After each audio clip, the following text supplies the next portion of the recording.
Lethal encounters.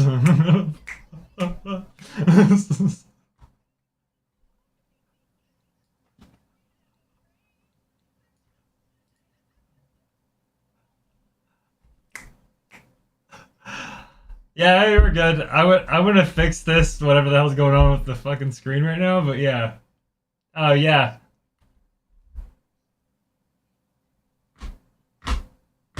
I hate everything right now, dude. So much.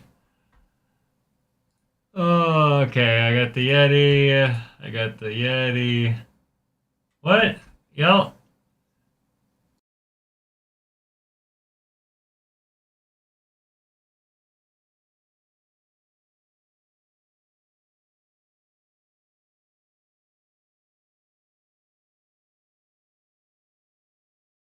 No? Okay. I'm sorry, you've thrown off the Chat, Emperor's can you groove. hear us? Out to window break. Whichever one. Hello. I mean, Everybody. you have to wait though. You don't have another choice. Thank you, Dad. Hi, everyone. We're Hello, here. everybody. Yes, we are. We exist. So, welcome in, everybody. It's good to see you guys again. It's good to see you guys again. We had a fantastic weekend. Like, I already started it, so I can't do my, what did we do this weekend? Like, dumb idiot, I don't know what's going on spiel, but we had a 24-hour charity stream for reaching 1,000 followers, over 1,000 now, but 1,000 followers. We raised money for Wounded Warrior projects. We set out to raise $500 for veterans. We got over 5,000. You guys are seriously the best. Like, we play this game because we have fun and we love it, but it's you guys that really make this the community, and the everything that we have is because of you guys, and we are so grateful for that. And because of that, we're also going to be doing giveaways for the next, hi kitty, 6 weeks, 5-6 weeks. So if you type !giveaway in the chat right now, you will be entered in to win a handmade dice box themed after Mordecai, First, Fame, Arnie, Thistle, or Strahd himself. Not all of them at once. I'll be giving those. Those are the 6. That's 6, right? Yeah, 6 of them. And that will be sent to you guys. So, do we have any other announcements? I'm not good at doing the announcements. I'm good at prompting them, but not doing them. Did I miss anything? Oh, good. Delegating work. That's what it is, right?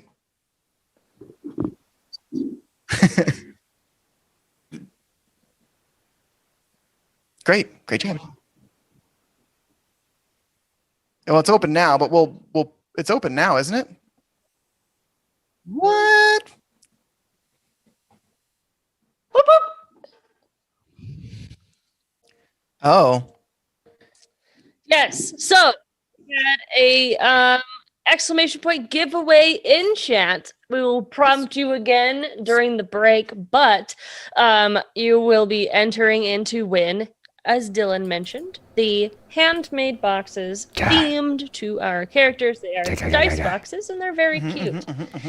We did this for our first campaign, and this is being our second campaign. We're doing it again. Yeah. So we're going to pull at the end of the stream.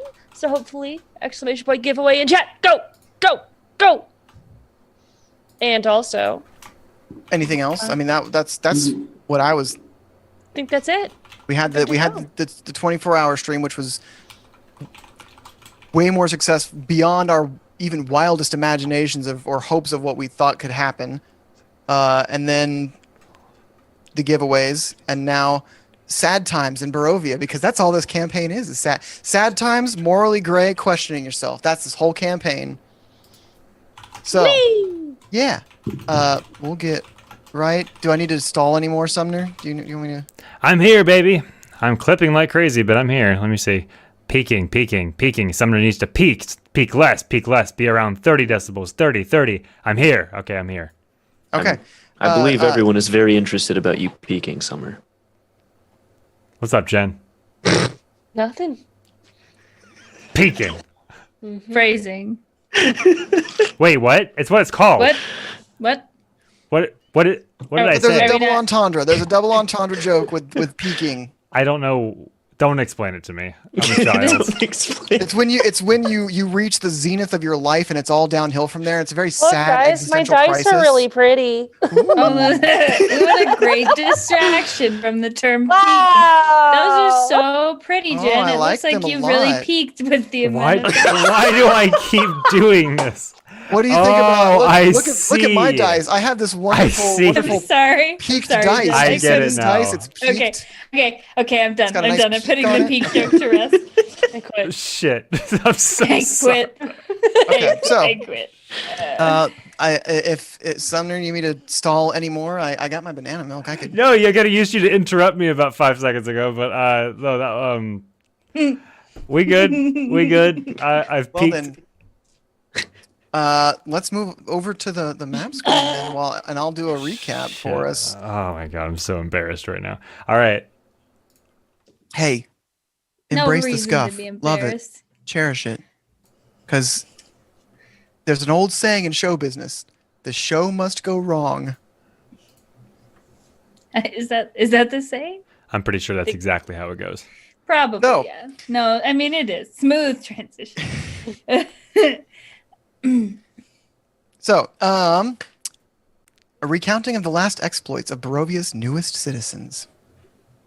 As most of his friends were leaving the old windmill, First stayed behind and was enchanted by some spells of the ladies of the windmill. He resisted Bella's charm, but Ophelia's polymorph spell turned him into a frog, and she carried him into the cellar. Soon after, Granny came home. When the girl told her what had happened, she gave them a good scolding before storming downstairs to undo the spell on First. She apologized profusely, claiming that her daughters tend to panic and react before they think when they think that they may be discovered. Granny explained to First that they were worshippers of the true rulers of Barovia, a religion that's not popular with most townsfolk. This, with the touch of a witch on her family, is the cause of their life outside of town. Granny then saw First on his way to his friends who were waiting for him at the bottom of the hill. Along the road to Vallaki, Fame saw a group of humanoid figures hunched off just off the side of the road. The group took a bit of time deciding what to do and lost the element of surprise. The living corpses attacked, but Fames called on her magics to splinter her arrow and pierce the skulls of the dead. That night, they heard a ghostly rider in the night, and as he approached, they saw it was a skeletal man atop a skeletal horse. It seemed to pay them no mind as it galloped past their encampment. The next day, Thistle found an old stone off the side of the road, a remnant of some ancient religion or spot for travelers to ask for safe passage. She left some remains of a deer she had hunted the previous day, and they continued to Vallaki. The last few hours, they shared the road with an herbalist, Jenny Greenteeth, and her giant boar, Toady.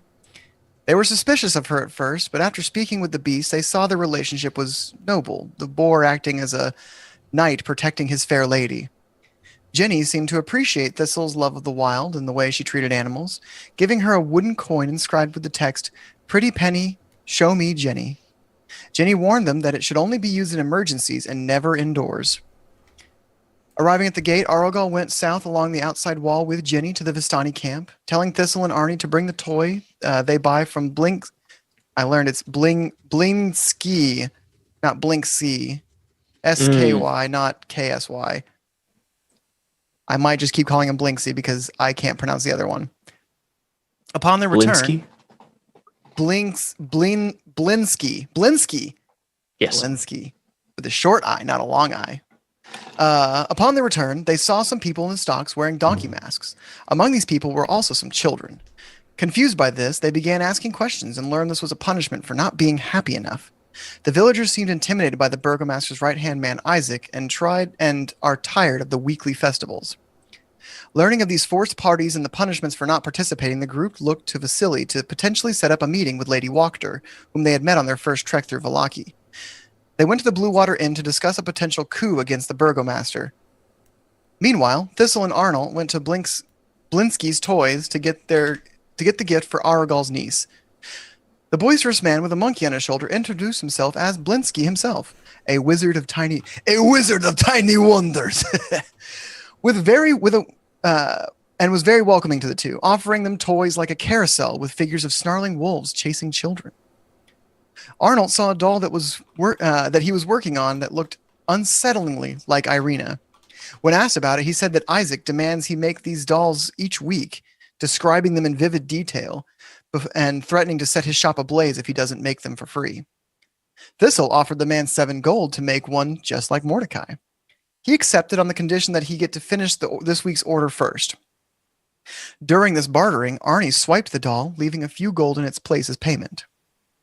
Back at the Blue Water Inn, Mordecai, First, and Fame had gotten a room to discuss with Vasily more privately when they saw Aragol rushing towards them with another man in a panic. That is where we're starting today. So, first, Mordecai and Fame, this man that you shared the road with for a couple days now, is rushing towards you. It strikes you strange because Vistani are generally not. It's not illegal for them to come to Vallaki, but they're definitely not welcome, and really no one likes to do business with them if they can help it. And he is now rushing at us in some kind of panic? Yes. What was his name again? Aragol. Aragol, okay. So, Aragol finally catches up with you guys. His companion, a heavier set man, a little out of breath. Yeah. Where are the others? The other two? They asked. The man who's breathing heavily puts his hand on Aragol's shoulder. Relax. Take a breath. Collect your thoughts. My daughter has gone missing, and we believe she has come into town, and we need the help of somebody to help us find her in the town. We have been looking and asking around, but no one has really paid us too much mind. Aragol said that you shared the road with him and were sympathetic at least a little bit to the Vistanis. Would you be willing to help me find my daughter? Aragol catches his breath and kind of seems to collect himself after stumbling his words out and just nods in agreement.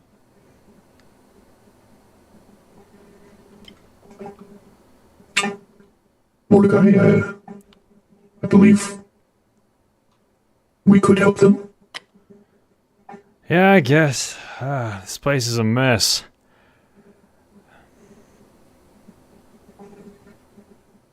As Mordecai says, yeah, I guess, the heavier set man who seemed to be more collected in explaining the situation lets out a sigh that seems to take the strength from his legs, and he collapses to the ground and begins to gently weep a little bit. What are you sad? Aragol kind of tries to help the man to his feet. His daughter is missing. My niece.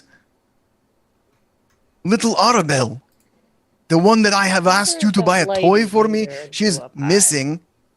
And we cannot get any help from anyone in the town. He is sad because... He, leans into you, Fame. It might be likely that she is not alive anymore. Was she made into a pie by the witch down the street? I look at the group. I confirm that they are not eating children, by the way. Oh. The darkness of this area is making me very uncomfortable. We're at the Blue something liquid inn, right? The Blue Water Inn, yes. Yes. Okay. You're just outside the Blue Water Inn. And it was close to evening, right? Yeah, it's starting to get to evening. Okay.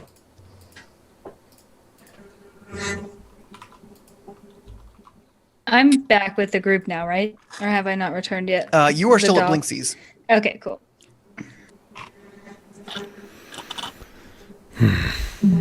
Do you have any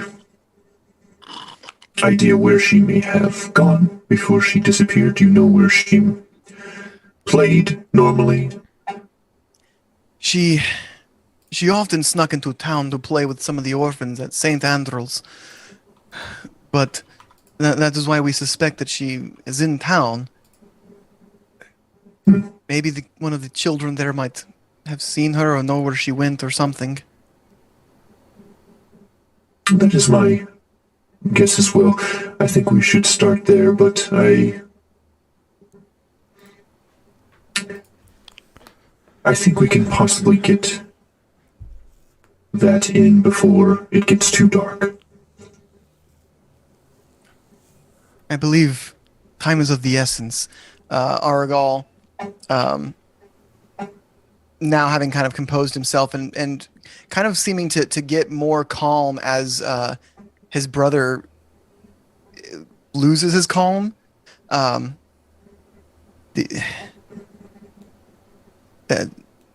Finding her as soon as possible, I think, is the best course of action, yes.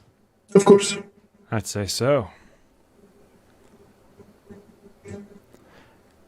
All right. Well then. So are you off to St. Andrew's then? Yeah, I Yes. suppose we can. Sorry, it's lost in space there. Yes, I was jotting a note for Nim. I need you to deliver this to Arnie and Thistle, please. Have them meet us at the orphanage. Nim takes the note and runs off down the street. So, as you guys make your way to St. Andrew's, Arnie, you in Blinksy's shop, just as he kind of was like did you see that doll? I put it somewhere. He starts looking around. Nim rushes in and hands you guys this note. Thistle takes it first. What is this? I cannot read. Arnie, what does this say? I don't even know why I took this. It says that we need to get to the orphanage as soon as possible. So maybe, okay, I have a plan because we still need to find the sword. Yeah, we really need to get the sword for the little girl so For that the she little can girl. be like, little girls need to fight, right? Exactly. So how about you go to the store that sells the adventurer's gear that Blinksy talked to us about, and then I'll go meet everyone at the orphanage, and if something goes wrong, we'll just send Nim again to come check on you. All right, I will find my way to the sword man, and I will get a great sword, but the child-sized sword, but the great child-sized sword. I could Okay, be. bye. I started with a great sword. Bye. She just strolls out.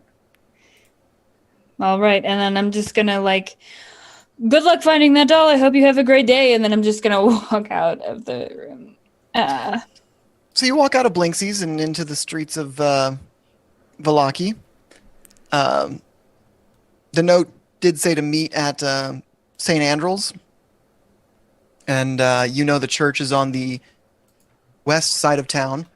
Making your way that way, you come to St. Andrew's where you see your companions outside. Hey, howdy. Hey, friends. What's going on? Hey Thistle. Welcome back. Did you find anything? I did find some really interesting things that I would love to share with y'all, and Thistle is still out buying a sword for the little girl. I made sure she had enough money, so don't worry about that. And she can handle herself pretty well. She'll just eat somebody. What do you all have to share? What's going on? Why are we at the church? Our traveling companion's niece went missing, and our first lead is that she may have been playing with the children here at this orphanage. Okay. Very good. That's probably more emergent than what I have to share, so I'll just save mine for later. Let's go find this little girl. Okay. Agreed. So, just next to the church itself, separated from the building, but still with it, you see a it looks maybe like a boarding house. It's 2 stories tall and 3 stories tall, and is lined with windows. You suspect this might be the orphanage. I will probably I feel that I'm kind of in my investigation type element here because I'm like, oh, we're looking for a missing child, obviously. I used to do this all the time back home. So I'm just gonna walk up to the door and knock on it politely. So, being caught up on the situation, your background, your history as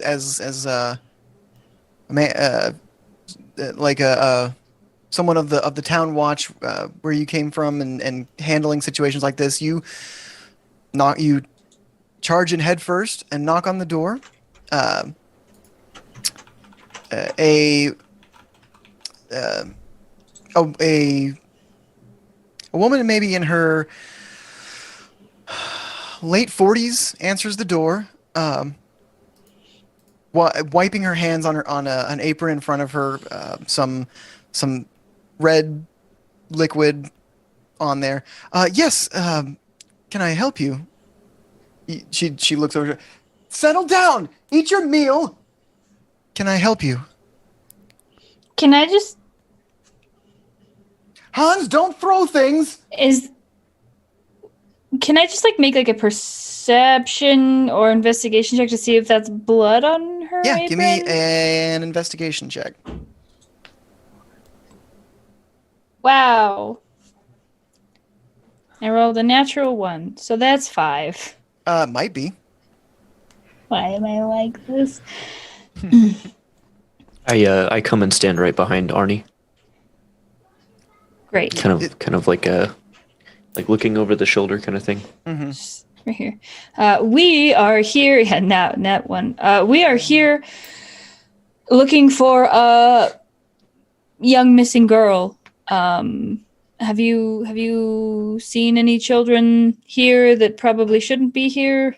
Or taken any children in recently? Fame should probably ask the questions. I feel like she's more apt at this. And then I'm just gonna shove you into the front of me and just be like, here you go. Well, the only child we've taken in recently was a young boy, not a little girl. You said she's missing. We've taken in no one recently. Would you mind if we perhaps asked the children a few questions? Sure, they were just sitting down to dinner. Excellent. Hope you don't mind. Would you care for some? We have some spaghetti still. No. We could not take anything from children in need, unfortunately, even though, but I hope I don't mean to speak for the group, but yes, we just wanted to ask a few questions to the children. Yes, right this way. She invites you in and kind of leads you to a room just beyond the hallway. It's more of like the hallway opens up to this big dining table where you see maybe half a dozen kids sitting around a table, of varying ages, all faces covered in red spaghetti sauce. Children are adorable. I'm physically cringing, but I have questions for you, children. Perhaps we have a description? And I look at the group.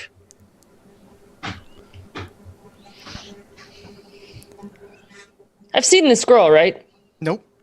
Okay, never mind then. This is the girl that Arugal traveled from the other Vistani camp to celebrate her birthday because she lives at this other camp that you have not been to yet. Got it. We were given a pretty simple explanation, correct? Yes. She's a young Vistani girl, Young about Vistani. 7 years old. Mordecai's going to kind of step in. Small Vistani girl. That wouldn't happen to narrow it down, now would it? And you know her name is Arabelle. Arabelle by the name? Oh, yeah. I know Arabelle. A young boy with straight black hair cut in a bowl cut fashion. He speaks up. I know Arabelle, yes.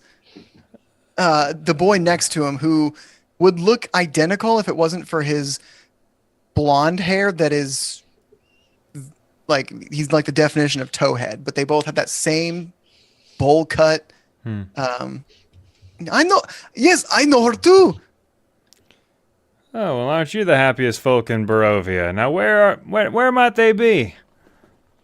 The boys look to each other and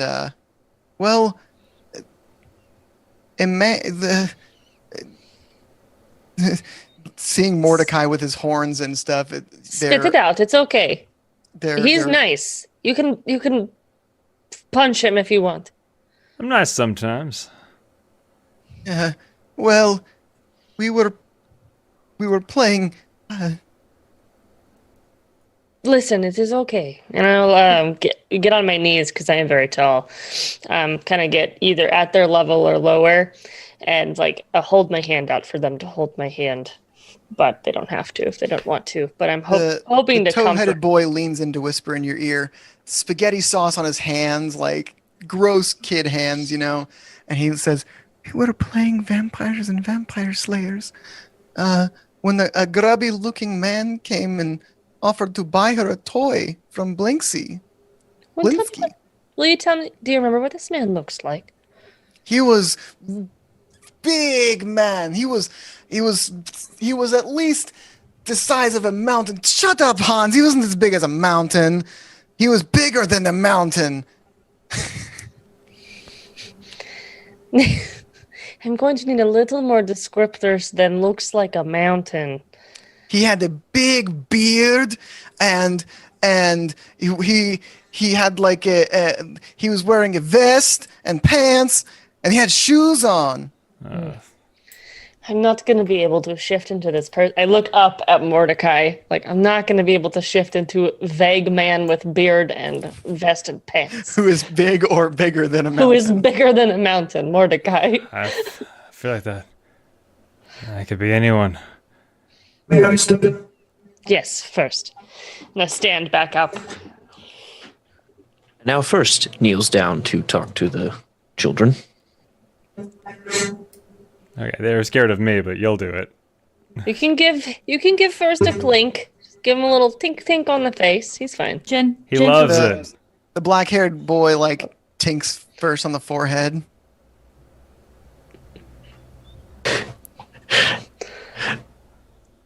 So when he does this, Do the spider thing. no. General Grievous the heck out of there.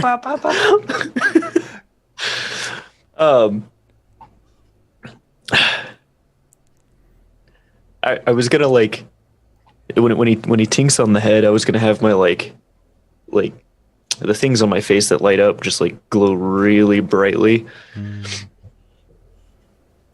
Magic. Are you cursed? Are you Not cursed. Are you No. a ghost?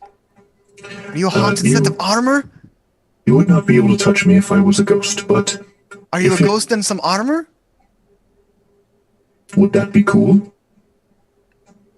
I taught don't him that know. word. It might be scary. I'm not. I don't.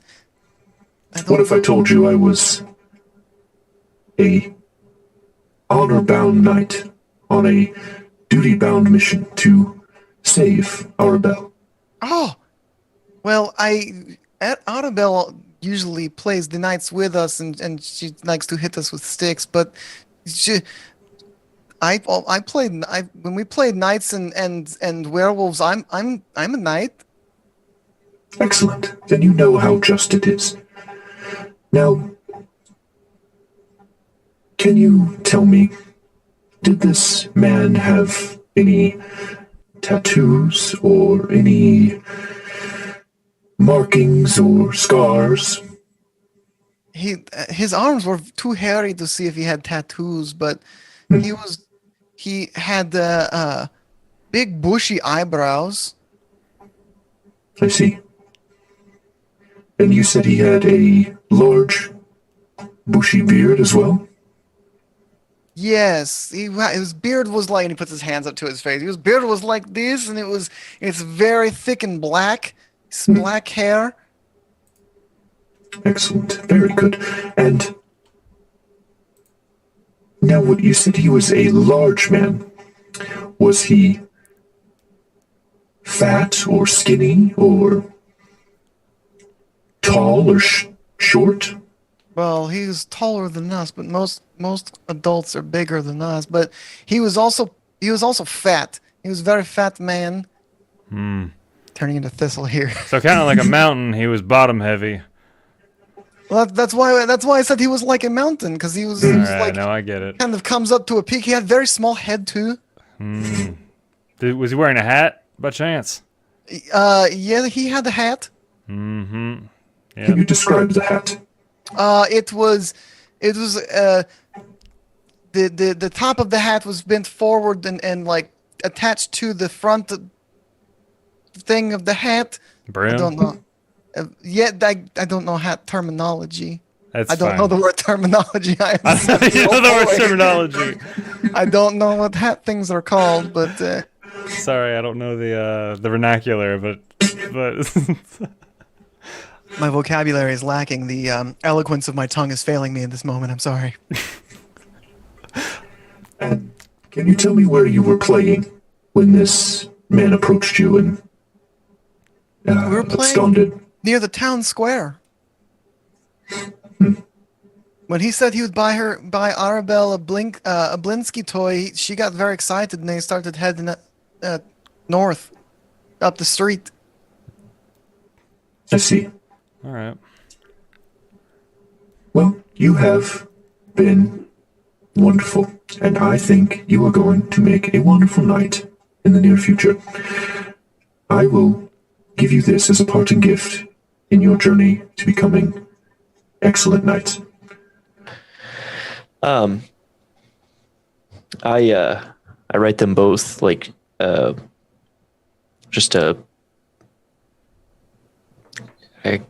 kindly worded letter of inspiration for them to just be good people, and it's with the magic tattoo, so only they can read it. Yeah. Your printer finger, yeah.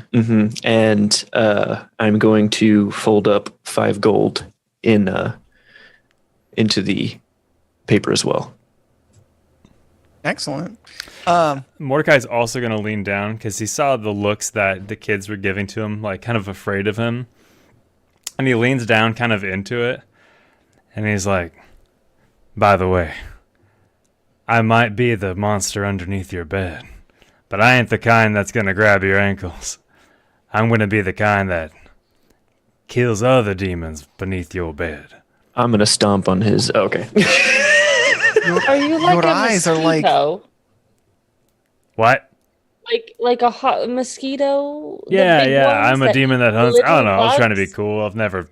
Don't talk about being under people's beds ever I'm not the again. kind that grabs your ankles. Especially in an I'm the kind that orphanage. grab the ankles of the probably ones that right. grab your ankles. I'm going to go tune my violin. I am definitely right. You go do I that. kind of got what he was saying. Is that weird? I was trying to be cool, but man, kids are tough. Yeah, I'm I out think of you here. just came off a little scarier than you needed to, really. Like, you just had to say, I'll hunt the monsters. You didn't have to put yourself actually under their beds. That's the one. That's the one. That's the winner. That's why we got you, Arnie. I'll be outside overthinking the past 5 minutes.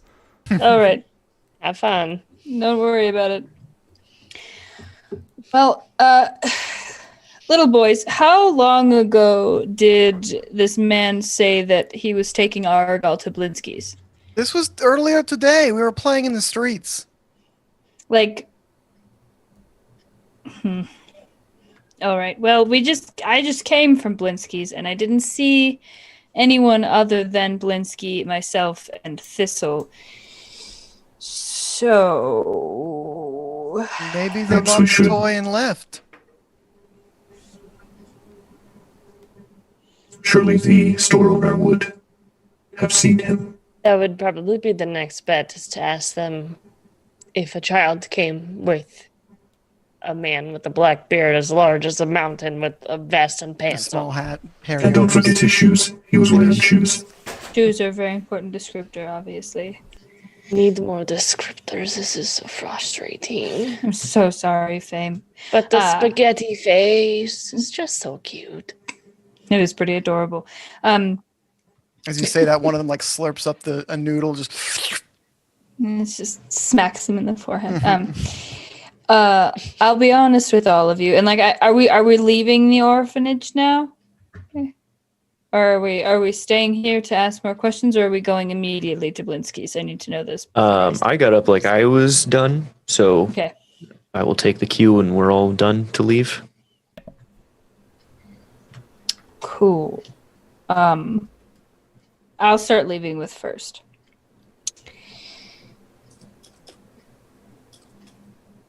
I'll follow behind. I'm assuming As- Mordecai goes as well. Yes. I believe. Yeah, Okay. I'm eager to get out of there and forget that moment. Mordecai's already outside. As we get out the door and closer to the street, I'm gonna turn to everybody and I'm gonna say, "Oh, okay. So while we were at Blinsky's, we were trying to do some work there. It's a surprise. Anyways, Blinsky said that Isaac, which I haven't encountered Isaac yet, but he said he's like the enforcer for the burgomaster. Yes. He said that Isaac came every week to commission these dolls from him, and if he didn't make them, if Blinsky didn't make these dolls, then Isaac would burn down Blinsky's shop. And Whoa. there's a strange thing about the dolls, other than the threatened arson. And I'm gonna reach into my bag, into my coat, because I've just got like so many pockets, and I'm gonna pull out the little like mostly finished doll that he was making that I stole, and I'm just gonna kind of turn my body to the street so that it's hard for passersby to see, but I'm gonna show the party, and I'm gonna say, "Does this not look incredibly familiar?" Do we recognize it? Like right off the bat? Being pointed, like looking at it, it looks uncannily like Irina. Except it's got red hair. Like Blinsky. that's not Irina, is it? Blinsky said that Isaac comes in every week demanding that he make dolls just like this, but that it's never the right doll. It's never perfect enough, that he keeps making him make changes. And that concerned me, and I was worried no one would believe me because this story sounds crazy since Irina's never been here, so I stole the doll. I probably shouldn't go back in. If I do, Fame, could you possibly slip this back onto the... I feel like you're sneakier than I am. Yes, I could do that. I'm wondering if this is like voodoo. Like, is he trying to craft a voodoo doll? Like, he takes it and then like tries the voodoo stuff, and then it doesn't work. So he wants something that looks a little bit more realistic. exact. I don't know. That makes a lot of sense. I'm just so concerned. Like, Irina's never been here. As far as we know, has Isaac ever been to Little Barovia? Little Barovia, I like that. I don't know what else to call it. No, that's Is voodoo even real? Yes. Oh, so wait, hold on. So if you Mordecai is your warlock deity real? he was, and he's a figment of my imagination now. As long as I don't look too far behind me. But I did not realize you could worship an imaginary friend. yeah, you any- certainly can first. Interesting. I was You- trying to make a point. I didn't realize you had an imaginary friend, and that's not the hat I want to pick up yet. That's We'll get okay. back to the... Put that back down. A lot I of am hazard, eager to visit this shop. I have many questions. as do I. Sure. I say If we you go wanted back to the stay shop. outside, Arnie, or if you had maybe somewhere else you thought would be a good place to go, we could split up again. But with a missing child, I do have to admit that I have a concern for safety. Can I do an Arcana check on this this doll? yeah, sure.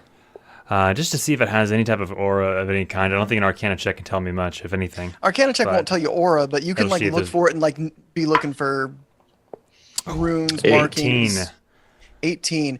You find nothing about this out that hints to any kind of magical uses. There's no Very interesting. runic marking. There's no special materials that might have been used. It looks pretty. I mean, you're not a doll expert, but you don't see anything that looks like it is used in any kind of spells. Say first, this is a shot in the dark at best, but do you have any type of contraption or anything that we could slip inside this thing and give it back and see where it goes? We know where Isaac is. We could probably go there also, but I'd be inclined to know where this thing is headed. I see. You were talking about something that could possibly track its location. Yeah, like I said, shot in the dark. I will see what I can do. For now, I think we should make a visit to this Isaac. I'd say so. I have a question. What's that? Since I am not comfortable going back to Blinsky, since I technically stole that doll, and he seems like a very nice gentleman who really just wants to bring joy to the children, from what I've gathered. Would someone be interested perhaps in accompanying me to the square? That way we can cover more ground. Two of us can go to Blinsky's and ask if they've seen the little girl, if he's seen the little girl anywhere. And then two of us can go to the town square and sort of ask around and see if they saw where she went with the man afterwards. That way, if they didn't go to Blinsky's, we don't come up fully empty-handed. You've been in search parties before. I used to be the lead investigator for my town city watch. Well, Your Majesty, he sarcastically bows. Yeah, I'll go with you. Wonderful, Mordecai. I'm glad that you get to come. Pleasure's all yours. It is all mine, always. Let's go. All right, so Mordecai and Arnie are heading to the square. Before you go, So Mordecai should already we- heading to the square. Fame and First are heading to Blinsky's. Yes. King First was saying something before we give- left, though. Yes. yes.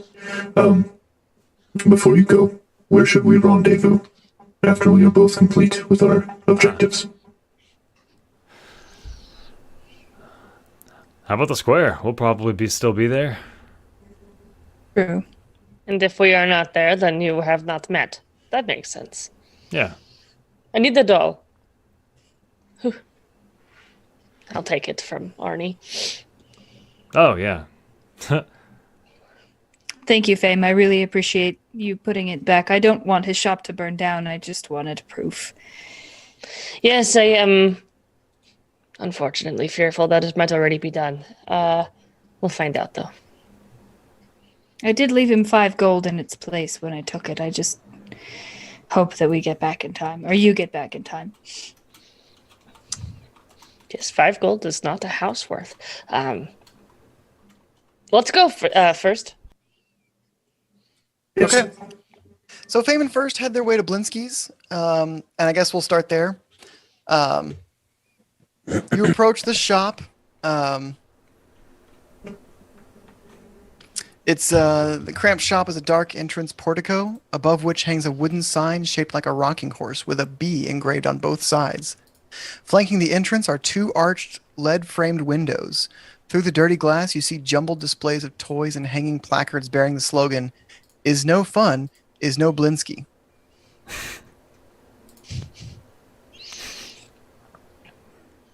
All right, Fame, are you ready? Yes, I'm going to walk around the store if you want to talk to the guy. Sure. Okay, I'm just gonna divert when we go inside. So, I'll follow you. Okay. I walk into the store. So you walk into the store, a little bell jingles as you walk in. You hear a voice from somewhere and you don't see the person it's attached to. Sorry, we are closed for the day. Come back tomorrow. I'm sorry, excuse me. And I'll come in after him. As you say, excuse me, do you follow that up with anything? I was just trying to, I guess, get his attention, see if he'd poke his head out. So he again responds, if you are looking for a toy, I'm gonna have to ask you to come back tomorrow. I am working on something that needs my immediate attention.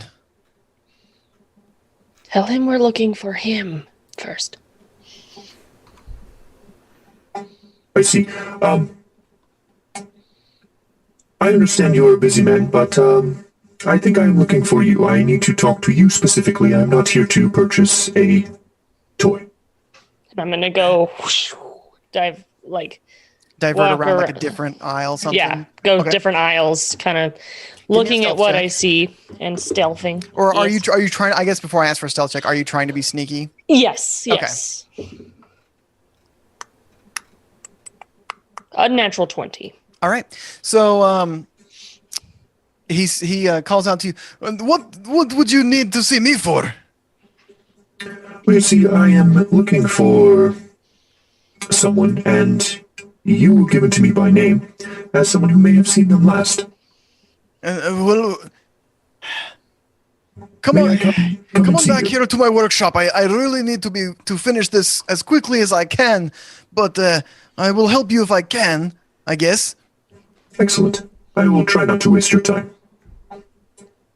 I go ahead and walk back there. Okay. You walk back there past some aisles of toys. You see a door behind the counter, like the sales counter open. As you walk in there, you see a mostly woodworking shop, but you see, marionette strings. You see some like screws and some like little bits of metal work. You see sewing needles, cloth, and a man sitting at a desk, hunched over, a heavier set man, a little monkey sitting on his shoulder. Hi. Hello. Yes, and what can I help you with? You Well, said you are looking for someone. yes. Firstly, I will introduce myself. My name is First, and we are looking for a heavy-set man with a large, bushy beard who has a vest and large, hairy arms. Would this be a man that you might know? I'm also getting to a place where I can actually see his expressions when he talks. His look. He's looking at this. He's holding what looks like the beginnings of a doll, and he has like a magnifying glass on an arm, kind of in front of him, as he's entirely focused on it. He doesn't even look at you, but I mean, you can see his facial expressions. You're going to have to be a bit more specific. So you were given my name by someone, yes? Why would they give you my name? Because this person was last seen coming to the shop. At least that's where they said they were going. Now, would it be more helpful if I told you that there was a little girl with this person? Earlier today? Correct. Yes, that was Bluto Korogov. He is a fisherman here in Valaki. He came by earlier today with a girl. Black hair, red dress. This who you are looking for? I believe it is. And you said his name was Bluto? Bluto Korogov. Excellent. He's a regular at the Blue Water Inn. He's known to get quite drunk. Actually, at the Wolf's Head Jamboree, he got really smashed on some wine and mooned the burgomaster in front of the crowd. It was really funny. The guards chased him down, but he drunk man's luck or something, he managed to escape. Ah, what a wonderful anecdote. Now, can you tell me,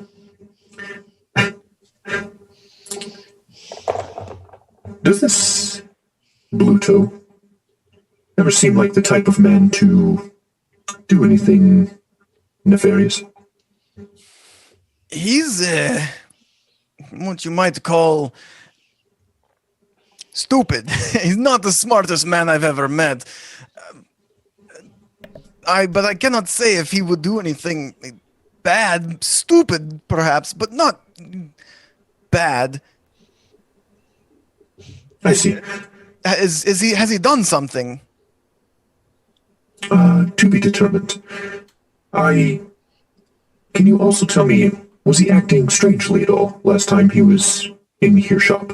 Well, it was strange in general that he had a little girl with him. He has no family, so he has no children of his own or nieces or nephews.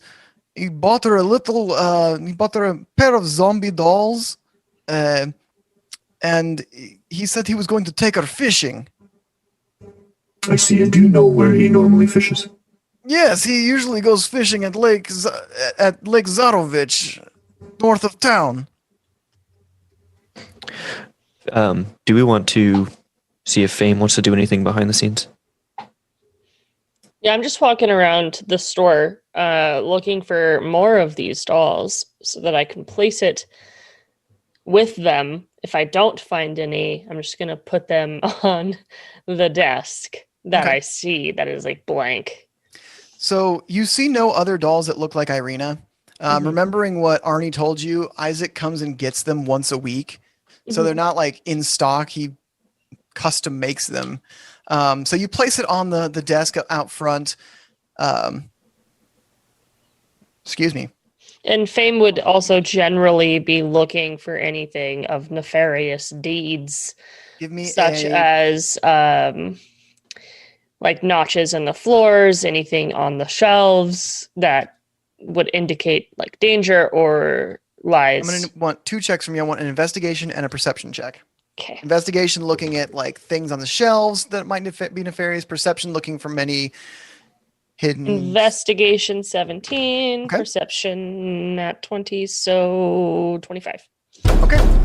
Looking around the shop, you see no hidden like parts in the floor or fake walls or anything like that. No, nothing that indicates any hidden passages like that. Looking around the shelves, nothing seems out.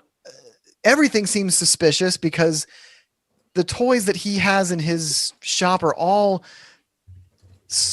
you've never seen things like them. I mean, he's got you pick up a little green leather covered book and open it up, and it's a prayer book, and it has indecipherable notes in the margins. You pick up like why? Where's the list of other? There it is. You pick up like this little thing that looks like a miniature set of gallows. It even has a working trap door. You see wooden nesting dolls that as you open them, the smaller it gets, the older the person gets. The last one being a mummified corpse. The oddities you see are the morbidity of the toys that he makes, and nothing really stands out aside from that. Okay. So I just kind of slap the doll on the desk and stand at a point where I would hear this conversation happening. Okay. And you hear first, this whole time as you're walking around looking, I mean, the guy's got a really projecting voice. So you hear this pretty well, at least what Blinsky is saying as you're walking around looking at these toys, like picking some of them up, like, that's really fucking weird. All right. Why would a kid want a toy gallows? Okay. This is straight up just a zombie. His arms out of this doll's like it's got a bone sticking out, like a chicken bone or something. Why is this a kid's toy? You set the doll down on the desk and you kind of wait out of sight, listening for First to finish asking his questions of Blinsky. As I'm talking to him, I also kind of want to take in the room and look for anything kind of out of the ordinary for what, would be normal, I guess, to hit this room. Okay. Give me a perception check.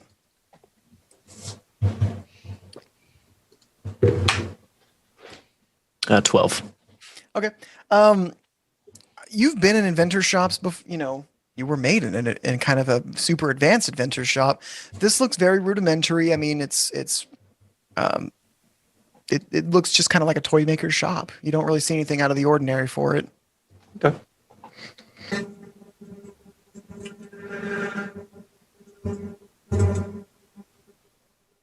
One more question, and I will leave you to it.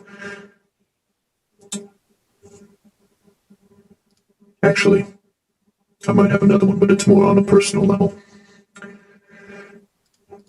Do you know which way Bluto went when he walked out here? Do you know if he went in the direction of the lake? He seems to think for a second. I think he headed off north. Yeah, I believe so. Yes. And north is towards this lake? Yes, Lake Zorovich is to the north. Excellent. Now, one more question.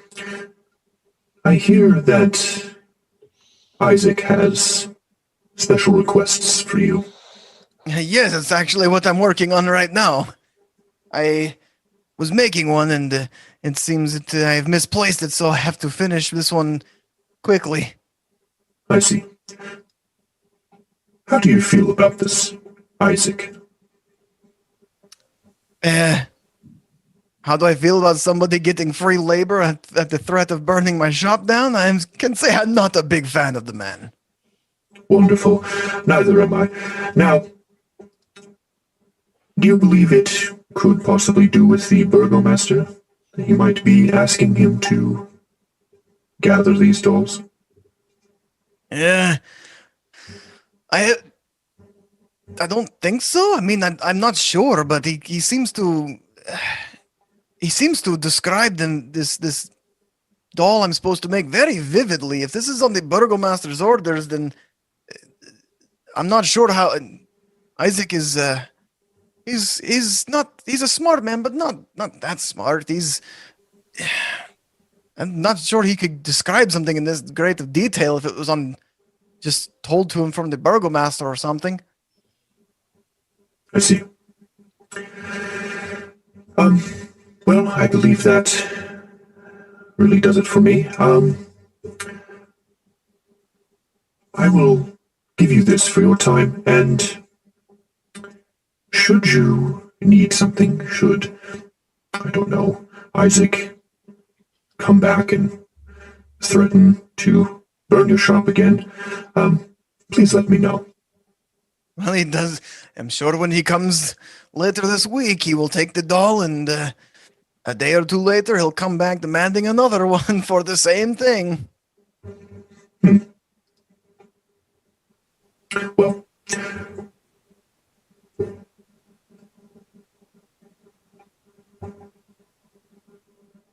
leave a message at the Blue Water Inn for First when he comes in and requests another.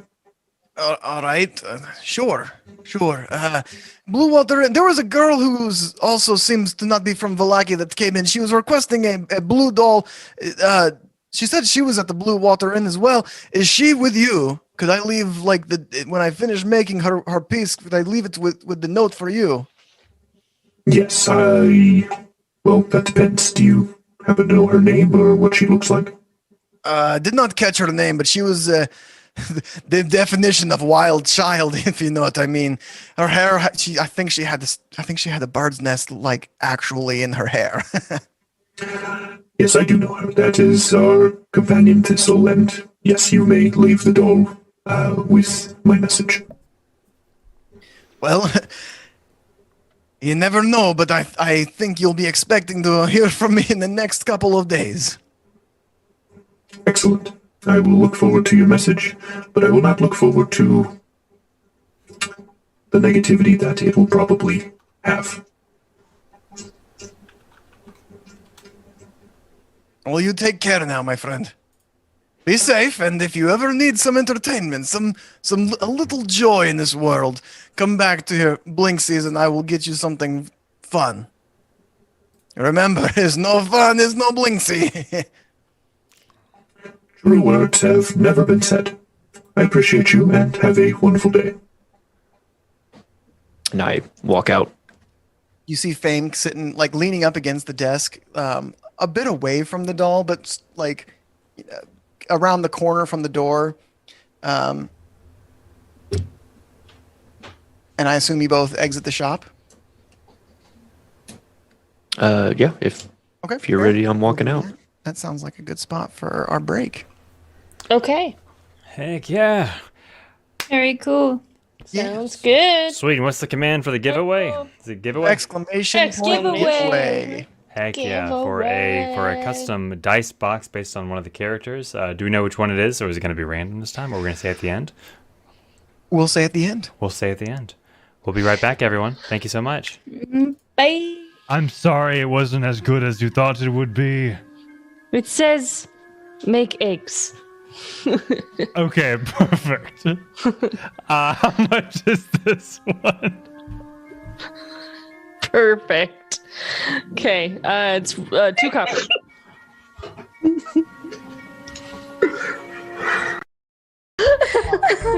I was just I saying. rolled a 10 to hit. A 10 to hit, you miss. So you literally punched the door frame next to him. And he looks at you and he raises an eyebrow and he says, "What are you doing?" And he comes out and he begins to take out his sword from its sleeve. Chains, Can I, want you to like- say, just say this and then like choke knock him him out? Knock him out! Do the sleeper! Like we practiced. Character, but I really want that to be what happens. Is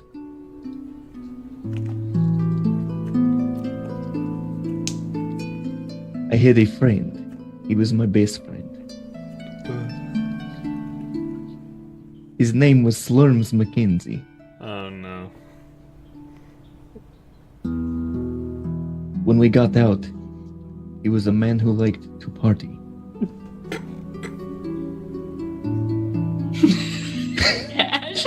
Dying. So afraid. Look, if you just turn around and you can see the town. You can use chrysanthemum. Yeah, it's a to beautiful make, view. Paint. I wouldn't go in there.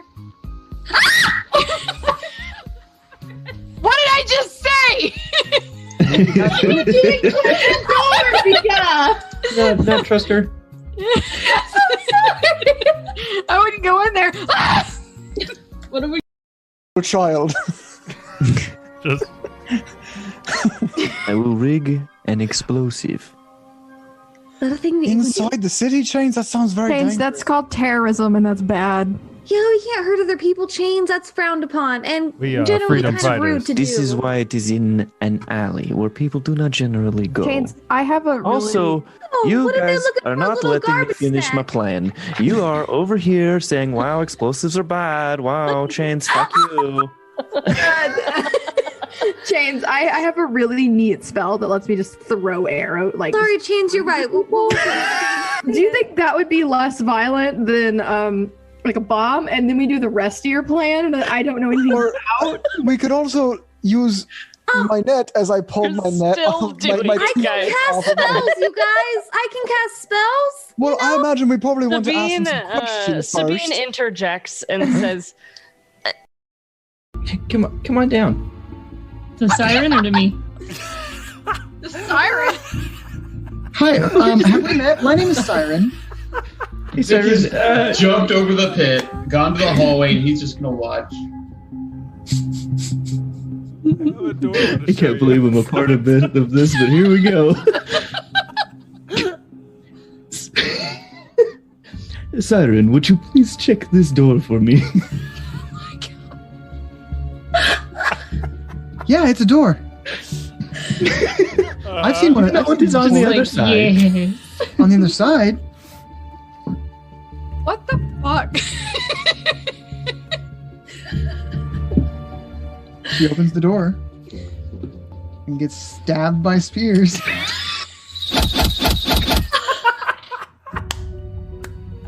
Laura's happy. Okay, she has been stabbed by spears. She's still very much alive. Soft wieners, nice and soft and money ragged wieners. I'm gonna stop. "What is happening?" That's a great way to start the show. Welcome to Faithful Encounters, guys. We're live. Hey. Hi, it's us. I really maybe you guys heard Dylan singing. Oh, they absolutely Trolling. did. I hope they did. 1000%. Oh, Excellent. I'm so glad. More singing. No, I've been. he's been banished. Banished from singing on stream. Came down to begin with. Okay. Let's go different directions. You have really good stealth. Oh shit, you have to have me near you. You won't have pass without a trace, but you have better stealth than me. I can just give you the keys and I can go the opposite way. If they catch me, they catch me. It's fine. I'll just go back to that room with our friends. What did you see in stealth. here first? What is in here? Oh, there's a hallway, but I couldn't get through it because there's a big gated door and I couldn't fit under it. Not as a tiefling, as a snake. Clearly, I couldn't. Why don't we just try to knock this guy out and see what is inside? Oh my god, that's a much better idea for sure. Let's just do that. Oh, there's And darkness as you cast in there, so say, you're not going to be let's able to just see. knock him out. You see the door open, and this human man opens up with his. You punch him. Roll the hit. Just throat check him. Just Roll the hit, Callista. it's real neat. I don't do that when I drink. Do you want one? I just like pick it. Yes, I take it. you begin to bleed. As Kuros and Galvin return, you see Callista ripping parts of her body off and giving them to Rav. Callista, are you all right? Yeah, no, they grow right back. Check this out. Oh my, that's incredible. Callista, do it again. Do it again. Do it again. Okay, poof, and I hit one of the Oh, crows. that's amazing. I want to take one of like. Can you feel this? Like, can you feel? Do you feel? I'll and I die. just thought about James is multi-classing into Artificer at some point, so he can be a raw Artificer. Thank you to Penguin the Strong for that community gift. Just Yeah, I don't even know what else I could do with that. I know. I'm wrong a lot.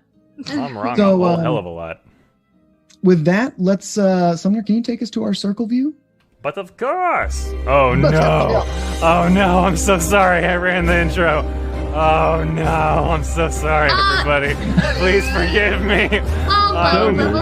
If it's a symbol, While our intro is playing, we're going to kind of do an impromptu Q&A. We're going to talk about our thoughts. Nope. I am never gonna be good at this game, and I think I hate it. Hi, Mom. I'm Hi, just Mom. calling to let you know that your son made it. I did it. No, I'm playing a game on a stream right now, but I said that, and so I actually called you to say that. Okay, next round starting. I love you, Mom. I did it. I called my mom to tell her son made it. Yes? How difficult is it to play the bagpipes? Because I do know how to play the flute. I think that you just like hold your arms like this around the bag and you make these wow, wow, wow Jesus. noises. And then people like it apparently or something. It is like playing a cat. Yes, that is Yeah, true. like it's like if you squeeze the cat a bunch of times, but it sounds pretty cool, you know? What if I just go to this back room? Linda, do you just need a friend? Are you just lonely? Oh, fuck, dude. I'm out. It said hello on the spirit box. Goodbye. Oh, Goodbye. nice. Goodbye. What? Goodbye. That's all it takes to Goodbye. Goodbye. Goodbye. And we're back. Hello everybody. Hey, Hello. we're back. Yo. What? I like that. Hiyo. We had a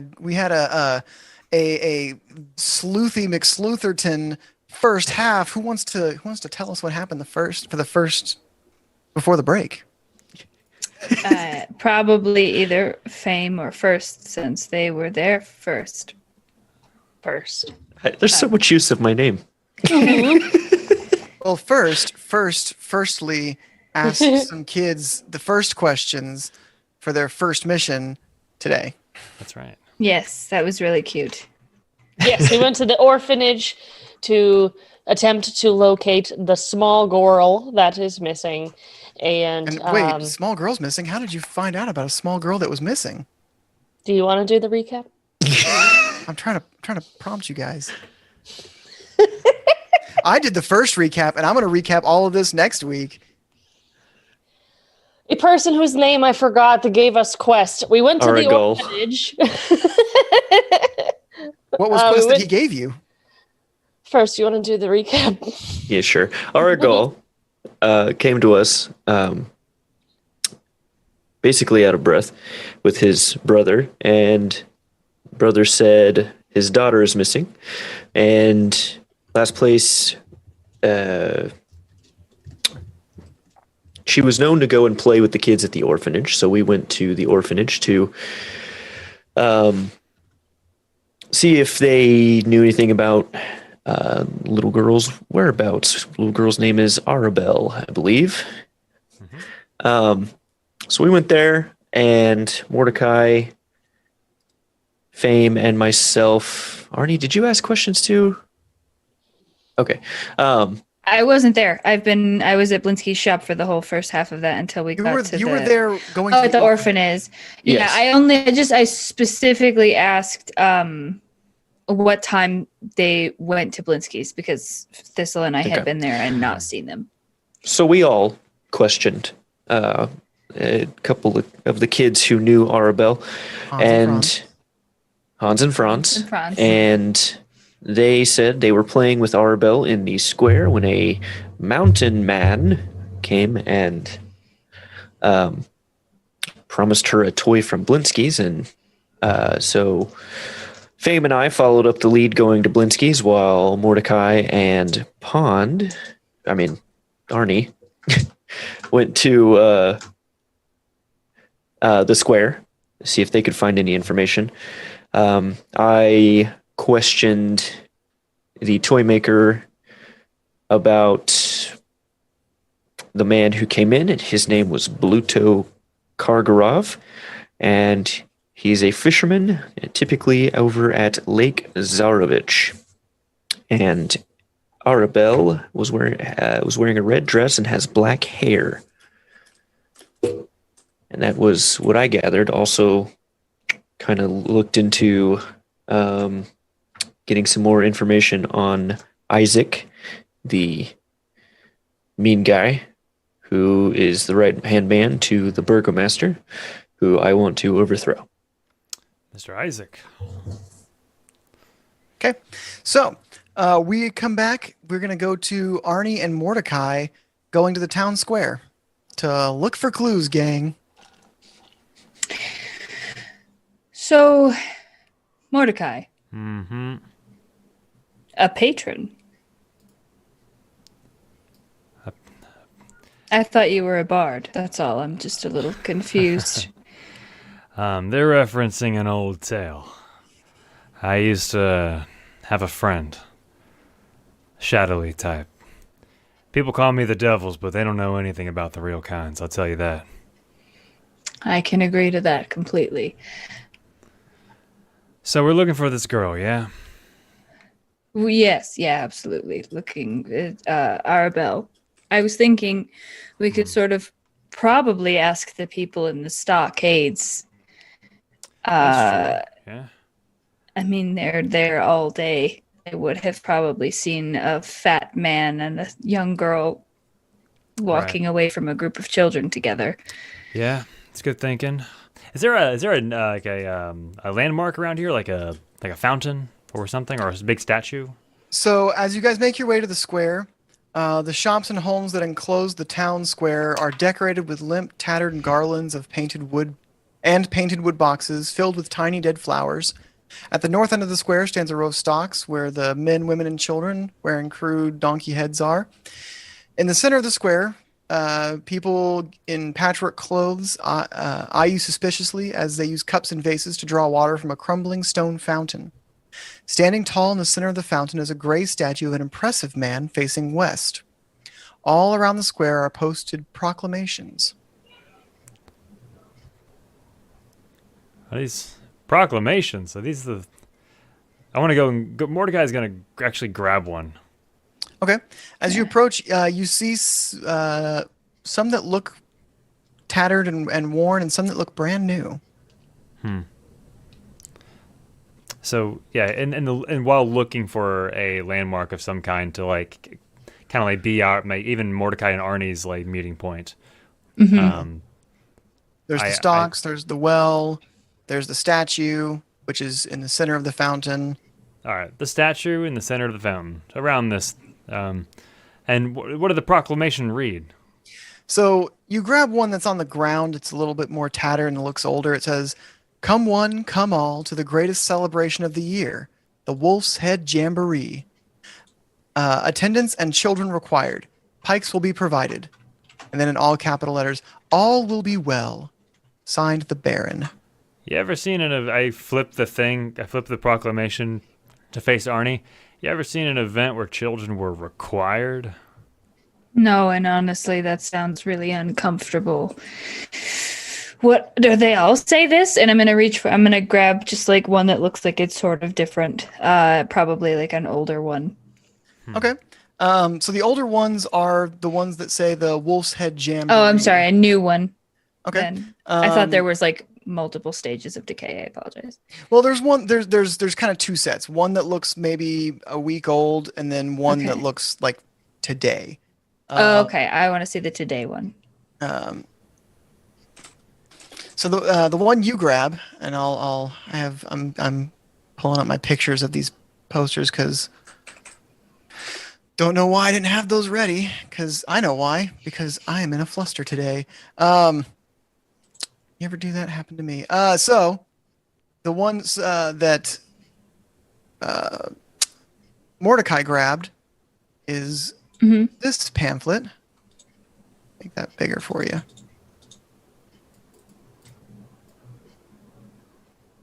Ooh, okay. And then the one that Arnie grabbed is this one.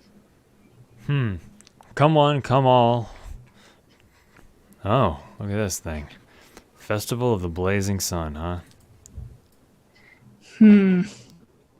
What? Audience We and should save children these for required. later. Yeah, no kidding. This is eerie as hell. That's disconcerting at best. Let's save these, and I'll fold up the new one, and I'll slide it into one of my 100 pockets. How about I'll start asking the people. I'll start asking the people around the well if they saw anything. Do you want to start at the fountain or the stockades, maybe?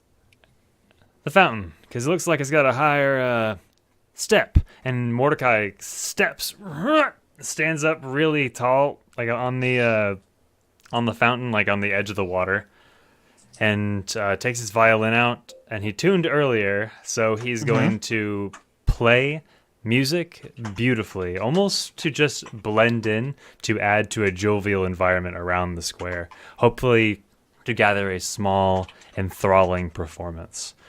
Which is an ability I have where once per short rest I can choose 4 creatures that have watched and listened to me perform for 1 minute, where every creature has to take a wisdom saving throw, DC 15 by the way, it is charmed if it fails. Until anyone attacks it damages, stuff like that. So I want to play something with the intent to have people follow my command to help us. And it's at the stocks, right? At the fountain. At the fountain, okay. So you kind of go up to the fountain and you start playing your violin sweetly. And the people around that were eyeing you suspiciously earlier are they kind of start to get into it. They start to kind of get they maybe tap their feet, but they do stick around and like listen to your performance.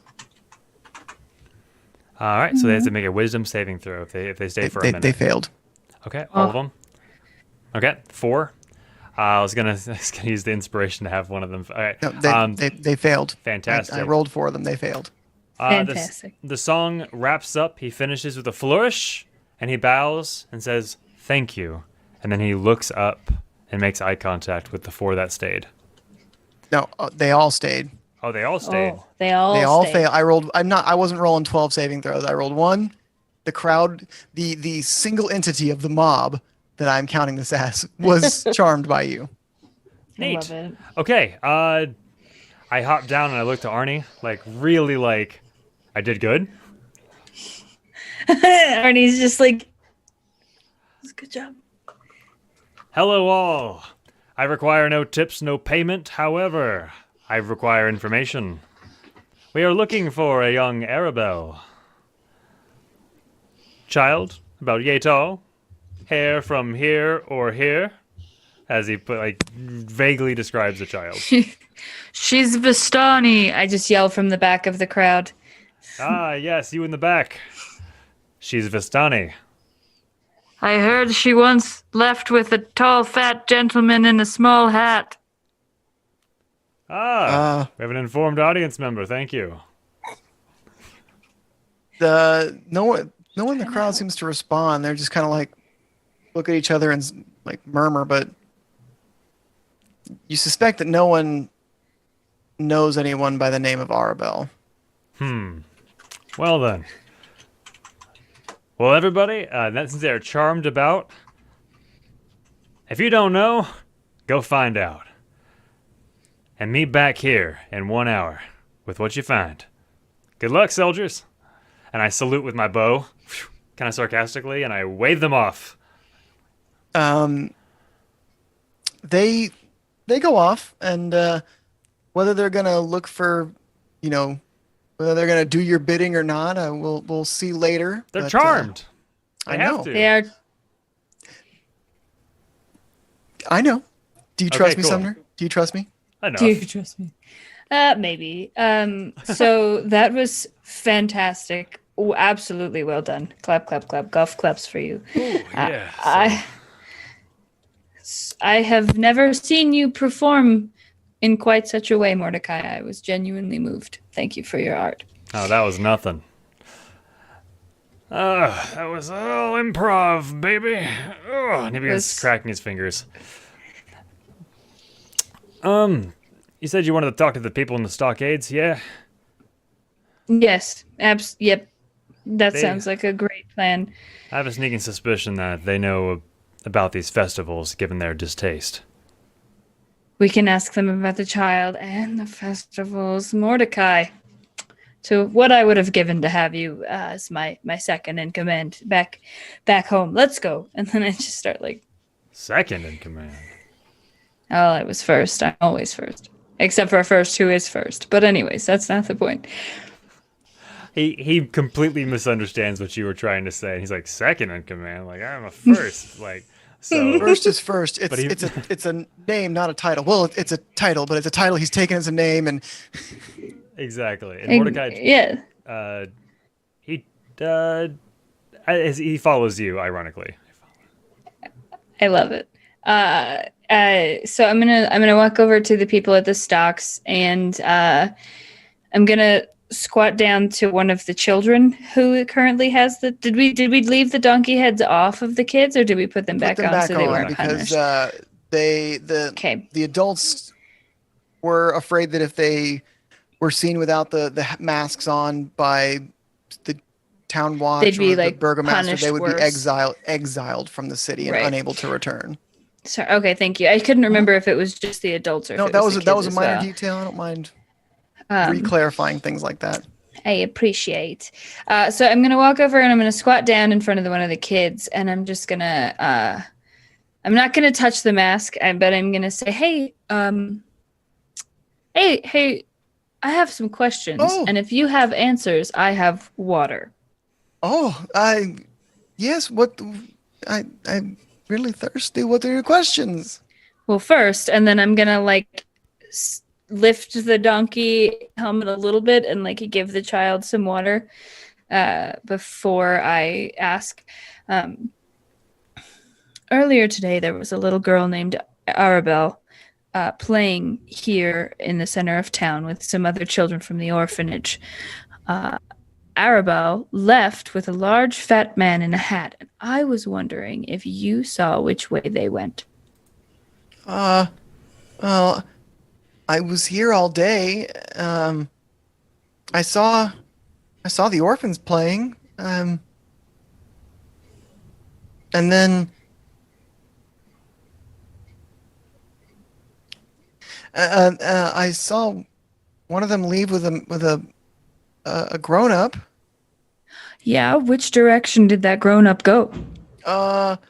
and like the kid kind of like points as best they can with their hands in the stalks to the north. Wonderful. Thank you so much. And then I'm going to like sort of take a minute to like give everyone in the stocks who wants it like the rest, like divvy up the rest of my water skin between all of them. And then I'm going to look at the little kid that helped me so much, and I'm going to say, when you're out of here, I want you to tell your parents to bring you to the Blue Water Inn, and I will buy you all dinner. A nice big dinner with meat and potatoes and lots of yummy things to fill your tummy, okay? The man next to him says, "Great! We will see you there tonight, I guess." Oh, wonderful. You have lovely children. Thank you so much. And then I'm going to stand up and I'm going to like brush my knees off. Mordecai? It'll be the festival of... To hell with festivals. It like some of the people in stocks like, finally a festival I can get excited about again. Well, I guess one of the orphans, the black-haired one, said that they headed north also, so that remains consistent. We should probably just head north. After a little bit, Mordecai, some of the people that you played for and asked to find some information come back. Not all of them, like a couple, and they're like, so I asked around for some people that I knew about this girl, and no one seems to really know. They don't really associate with Vistani. They'll curse you if they look at you wrong. But someone did say they saw Bluto heading with a little Vistani girl somewhere. That might be her. Bluto, huh? Yeah, Bluto. His job is a fisherman, but I'd say his profession is a drunk. Oh. Bluto. Oh, you're talking about... Oh, okay. All right, that helps. Does that ring a bell, Arnie? I don't... It doesn't sound familiar to me, but I've never been here before. Very interesting. So we're looking for a Bluto fella. How about this? And I immediately take out the Festival of the Blazing Sun, or whichever festival thing I have, and I put it in his face. What about this? What about it? What is it, and why does it require children? That's weird, and you know it. It's the Festival of the Blazing Sun. It is the latest in the Burgomaster's weekly celebrations. They require all citizens of Wallachia are required to participate. Huh.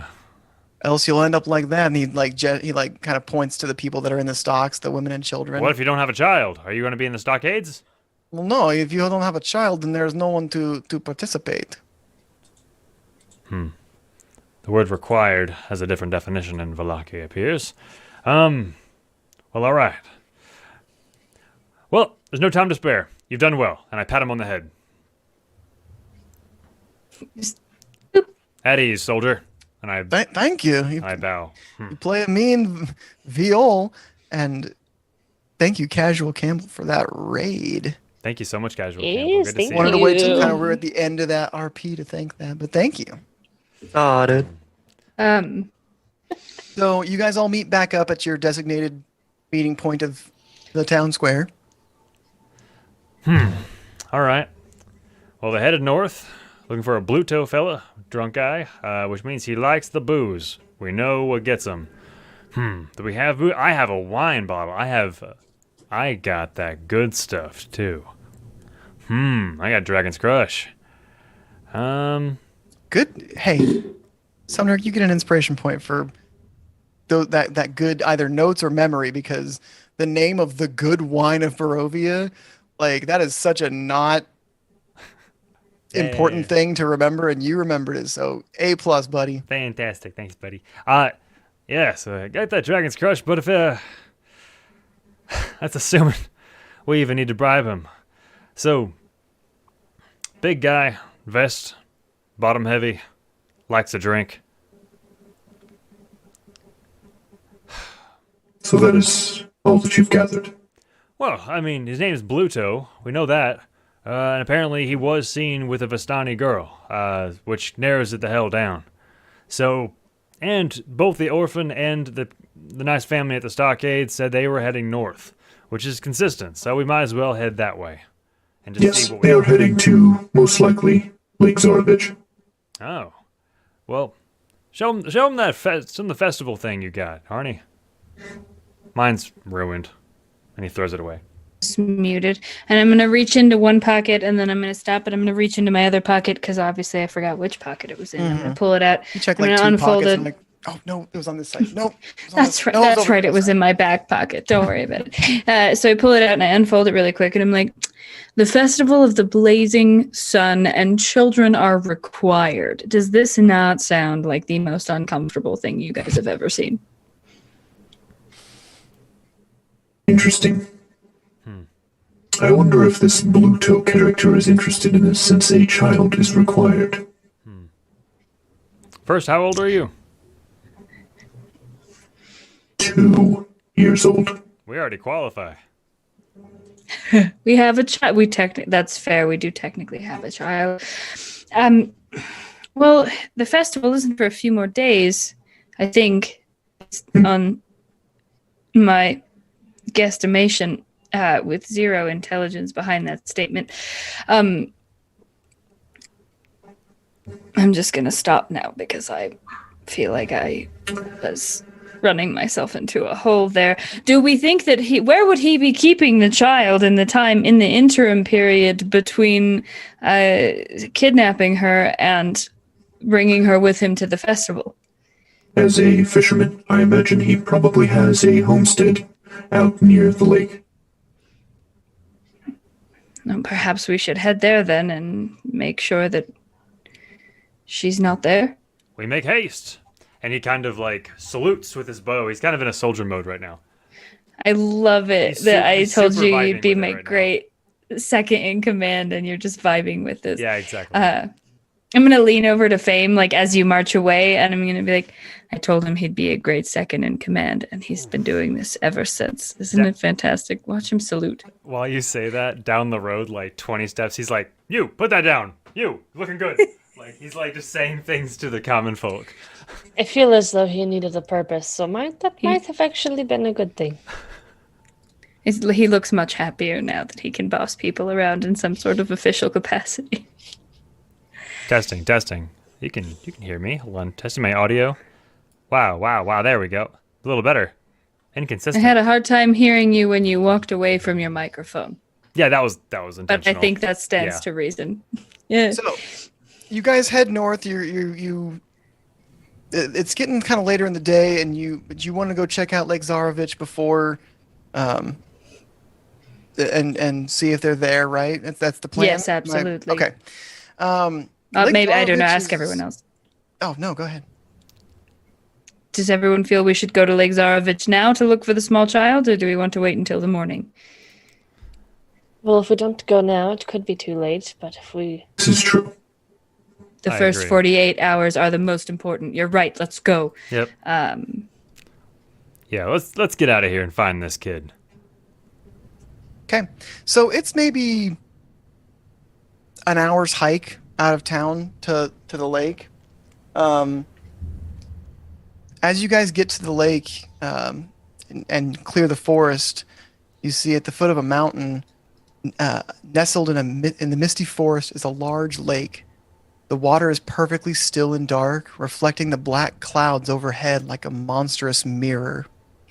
Pulled up along the south shore are 3 small rowboats. You see a 4th boat out in the middle of the lake, with a lone figure sitting in it, fishing pole in hand.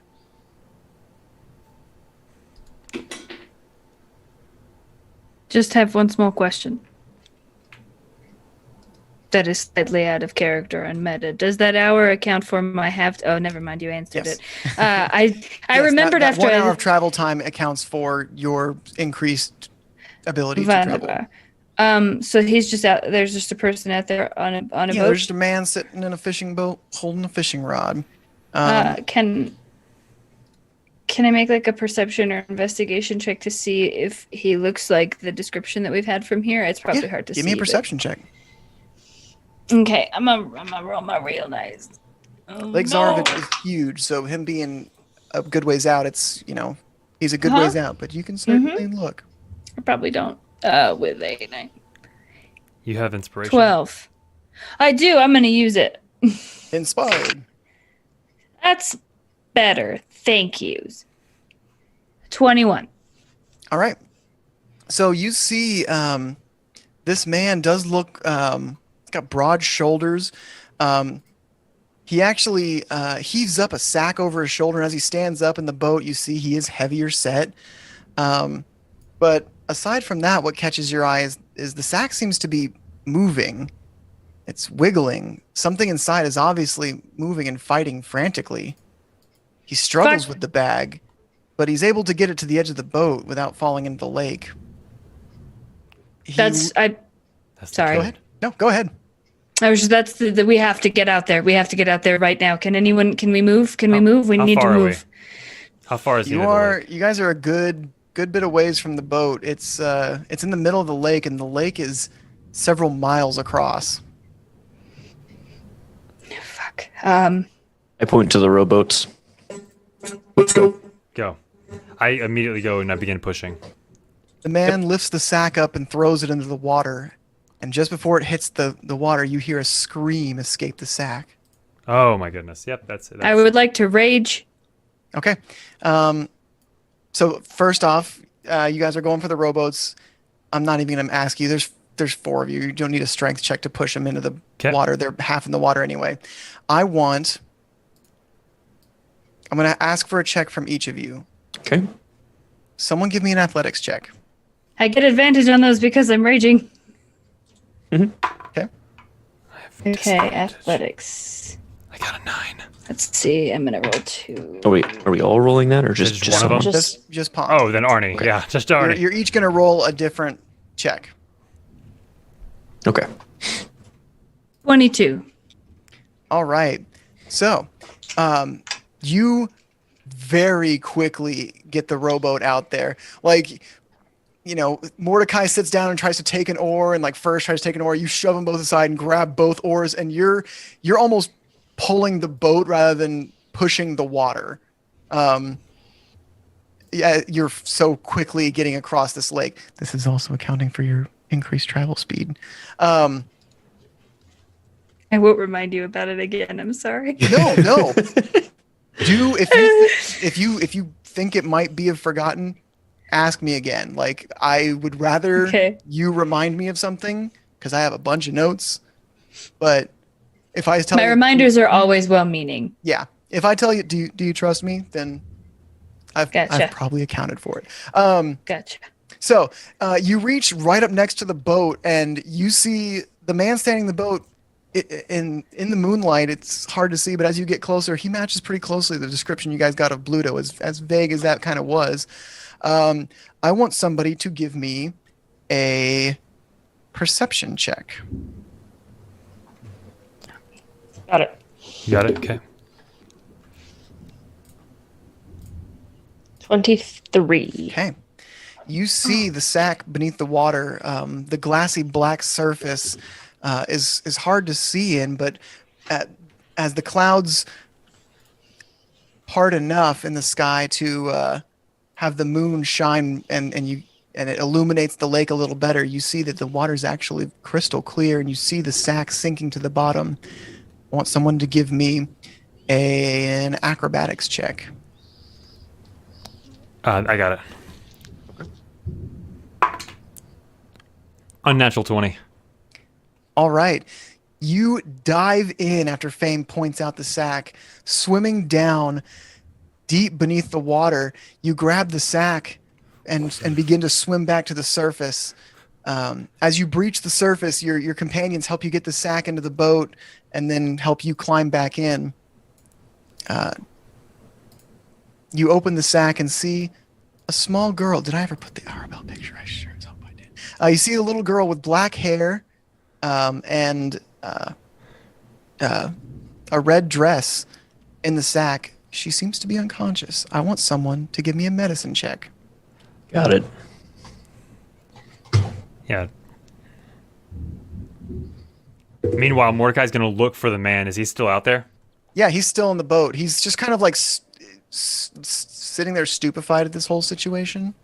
Okay. I mean, he was out in the middle of the lake at night, and then all of a sudden, like, somebody basically ran across the lake with a rowboat. Mm-hmm. I got a 19 for my medicine check.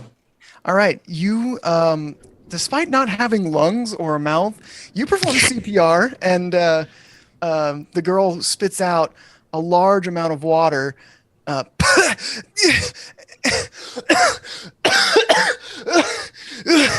kind of struggles to catch her breath, but she eventually kind of calms down from the adrenaline and begins to breathe more normally as she does. Can I try to You all jump right? into the fat man's boat?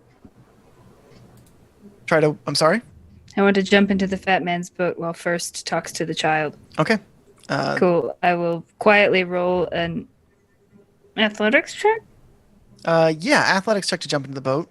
Perfect. I will wait There's to her give you token. my There she is. answer. There's Arbel. Look at how cute she is.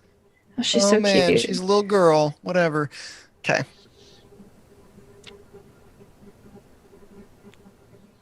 Go first. I will give my answer when you're done. Are you all right, child? She looks up at you. You have saved me.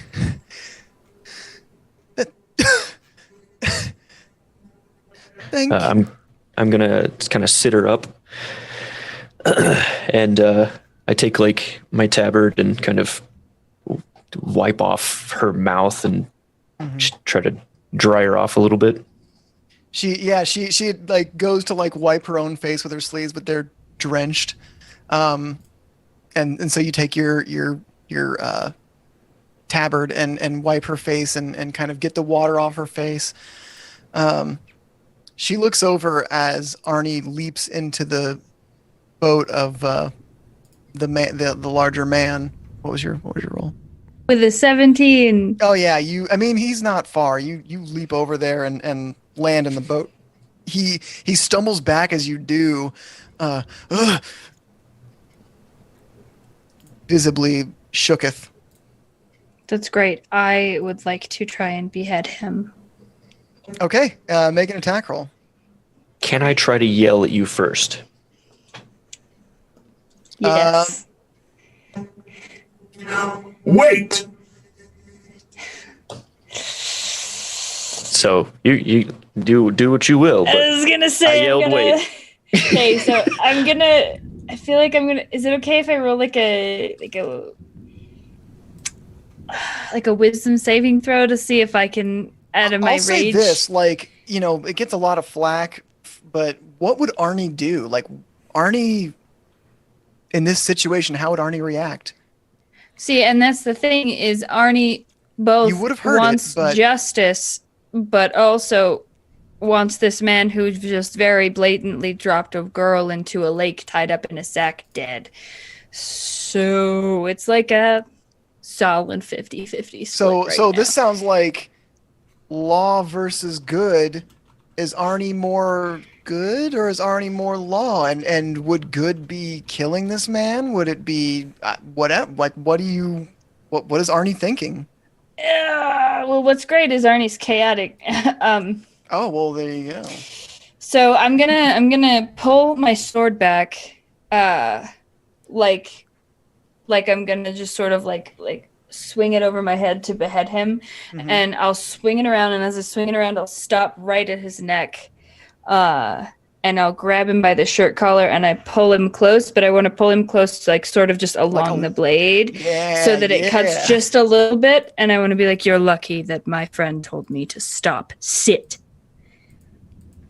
So you do that. There's a line of blood along his neck where you pulled the sword along him, and as you say sit, I imagine you shove him like kind of to the deck of the boat, like forcing him to sit, and he tumbles. The boat, it's a small rowboat. Give me an acrobatics check to maintain balance, because the boat does violently rock. You leapt into this boat, you swung a great sword, and then shoved a big man to the ground. There's been a lot of force going on this tiny boat. I got a 6. So you That tell him to is a sit. You shove him to sit in the boat, but as he does, like it's been rocking and shoving him with the sword. You just the balance is so off, and it tilts one way so just enough, and you fall into the water. Splash. Cool. Splash. Splish splash. I was taking a bath. Did I'm Arnie just gonna. So like I imagine like first goes like yeah, no, sorry, go ahead. You're so cool, then he just splash. Like did Arnie just fall off the boat? Yeah. Arnie, as you fall off the boat, after a moment, the big man grabs the oars and starts rowing for shore. Oh hell no. How far away was his boat from our boat? It was maybe like 10 feet. You know, Cool. A safe boat distance, so you're not going to crash into boats, but... Quick question: does anyone have a grappling hook? Already working on it. And Mordecai is tying the end of his rope to his lamp that he has in his equipment. And he's like swinging it around, and he's going to lob it over into the other boat. Give me an... I guess athletics check? Oh, good. Real good at those. Okay, hold on. Rolled a 2, but I have disadvantage. All right, 17, so 2. You also have inspiration. I do have inspiration. Said first. Roll. I do. I feel inspired. Oh, actually, I got a 17. Hey, so you throw the lamp tied Thanks, to the Monkey rope Man. into his boat, and it does land in his boat. All right. I just begin like slowly pulling us to not pull the lamp out, but just to kind of bring us closer. Okay. And I row to help. Okay, good. I was about to say, like, the lamp's not secured to anything. Yeah, it's just a little bit of weight. But with rowing and you're kind of, it's giving you a little extra force to kind of close the gap. Exactly. Arnie, go ahead and give me an athletics check to swim back to the boat as they start to. The 24. 24. Yeah, you like. You got your greatsword in your main hand, in your dominant hand. You offhand like grab the edge of the boat, swing your greatsword up, and just like hop yourself right on in there, no problem. As you guys are giving. Which boat is it? Your ally's boat with. Is it our boat? Yeah. So there's now a high-speed Thank you. rowboat chase on this lake. High speed. Look, A high-speed rowboat. how fast can a rowboat go? Don't worry, Because I got as fast this. as rowboats can go, that's high speed relative I just to need rowboats. someone. Just wait punch until me I use every my 6 spider seconds. legs to start kicking behind it. Oh, just like If not even I kicking, row you start and like you spinning kick, at the we will be waist to just make a unstoppable. propeller. There we go. How I long like will that it take to better. make a sail? So first, I want you to give me an athletics check because you said you were rowing the boat. Correct. 15. All right. So you are able to kind of keep pace, and with Mordecai's anchor kind of pulling the distance between the boats closer together, you guys get pretty close. You get maybe 20 feet away from him before he reaches shore, and then moments later you reach shore, and he takes off booking south. Well, you know what's happening. Mordecai audibly yells. What does he yell? Oh, just like a. Just Didn't know if he yelled like, "Stop! Don't kill him!" You gotta warn me before you do that. Yeah, exactly. Like you almost trip him. So yeah, I transform, get my spider leg. Not that it helps my speed. I just love it for theme. It's aesthetic. Yeah. Really cool. And yeah, I'm on the chase. All right.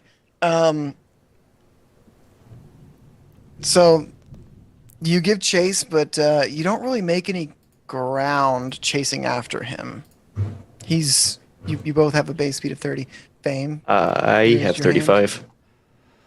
Oh, you have 35? Yeah. Oh yeah. You start gaining on him. You're catching up to him. Before long. How fast is Fame? What was that, Pond? I was just wondering how fast Fame was. I am not fast, but I do have an arrow that I have been holding in silence while the group is chaotic. If you You guys look back at Famous just holding an arrow like the whole time. just waiting. Just tell me now. Fame didn't even get on the boat. She's just on the shore, like arrow pointed at this man. So he like ran by and just like, I'm just waiting for someone to tell me to loose it. Shoot him. Literally 100%. I did not get on the boat. I'm just standing on the shoreline. I haven't spoken this whole time, so I'm ready. Shoot him. As we're all I want running, to shoot him. just shoot him. Everyone. All right, give me an attack roll. That's a spicy nat 20. Oh no! Don't kill him. Nat 20. Don't kill him. I know. It's a spicy nat 20, but it's just the short bow, so max, so 12 plus 1, so 13 damage. I would say that Fame is not trying He's to dead. kill him. You killed him. She's trying to. Okay. She's specifically aiming for his arm or something because she sees this chase happening ridiculously. So she's like, all right, I'll just stop him from rowing. So Okay. she's specifically not trying to kill him. So this is non-lethal. You take aim with your bow, and you hear Arnie shout, "Shoot him!" And you let loose your arrow, and it flies and gets him right on the back of the kneecap, going through his leg. He falls to the ground. Oof. First, you almost like run past him because you were going full speed, and then he just flat stopped. But you do stop kind of right over him, like spider Yeah, legs. I imagine like this was like, cops level chase, and it's like as soon as I see him go down, like I come to like a slide, like and take him and like kind of like hold his arms behind his back. And you just look over the shore, and I'm just like, I do the nod. I see you over there, and I'm like, good work. And then I just sit down and wait. Arnie's just staring at Fame like, shit, why not you? She sits down on the floor and waits for the group, so proceed. So you guys all reconvene as first is kind of standing over this guy who's wounded beyond the ability to flee. Really, I mean, he could get up and move, but he'd be dragging a leg, and he's pretty well restrained. And visibly, I mean, audibly in pain and angry, I guess. You shot my leg! You killed a child, and you're complaining about your kneecap. This is my running leg. We still got one more, big boy. We saved the child, Arnie. Oh, Who God. is probably still in the boat. Thank God. No, she chased after with you guys. Good. Kind of keeping her distance from, like, she's like, I'm gonna like hang back, but I'm not gonna be sitting in this boat alone. Should have been sitting with Fame. Fame is nice that's right. and Fame didn't run, soft so person. she hung out with Fame. I shot this man. Let's sit on the floor. Shot this man. I like this idea. She sits on the floor as well. And I'll just like be breathing with her to make her calm. Belly breathing. Is your name Bluto? That is my name. Yes, I'm Bluto. Why were you throwing this child in a sack into the lake? That's a good question. It was a sacrifice to the lake god. Horse-munching thief. She would have spread her legs to earn her luck once she grows. No one would I miss her. immediately behead him. No! That's Roll I the- don't roll the do hit. racism. No! Roll the hit. I'm so sorry. I'm so sorry. I No, held it in. don't There it apologize. is. No, do this it. is great. The I best just- thing about this campaign is it really pushes this kind of stuff. Like, Angrily, wow. where's your Okay, line in the sand? Let's I'm find out. going to, since I'm already like pretty much on him, I'm going to put myself in the way, and I believe I have shield as a spell. Yes. Arnie, roll with disadvantage because he's behind Oh, heck. Okay. 3/4 cover, I guess. Okay. I'm gonna. So the first one. Yeah, so that would just, with my reckless great weapon mastery, which was what I was shooting for, that would just be a 10. You see first kind of throw himself like over the head and neck of this man, and you like divert your downward strike to the side and into the ground. First, why are you defending this man? He just tried to murder this child, and then he said horribly inflammatory things. She's like 7. I'm with Arnie on this one. She, Arabelle, still sitting by Fame, kind of a several steps back from this man. It's not the worst thing I've been called. That's fucking horrible. Pulling first tabard around her like a to kind of try and warm her and dry her a little bit. Oh, I got an idea. Let her do it. I'm not going to have the child commit murder. First, I will be patient, but this man dies tonight. I recognize this, but first, there might be information. Perhaps it is not just this reason. I get aggressive with the man now. Like, I take him by the collar and, like, kind of shake him. And as you shake him, his head, like, wobbles like it's not sturdy on his neck. And you notice that this man is hopelessly drunk. Did you take this child of your own will? And I will know if you are lying to me.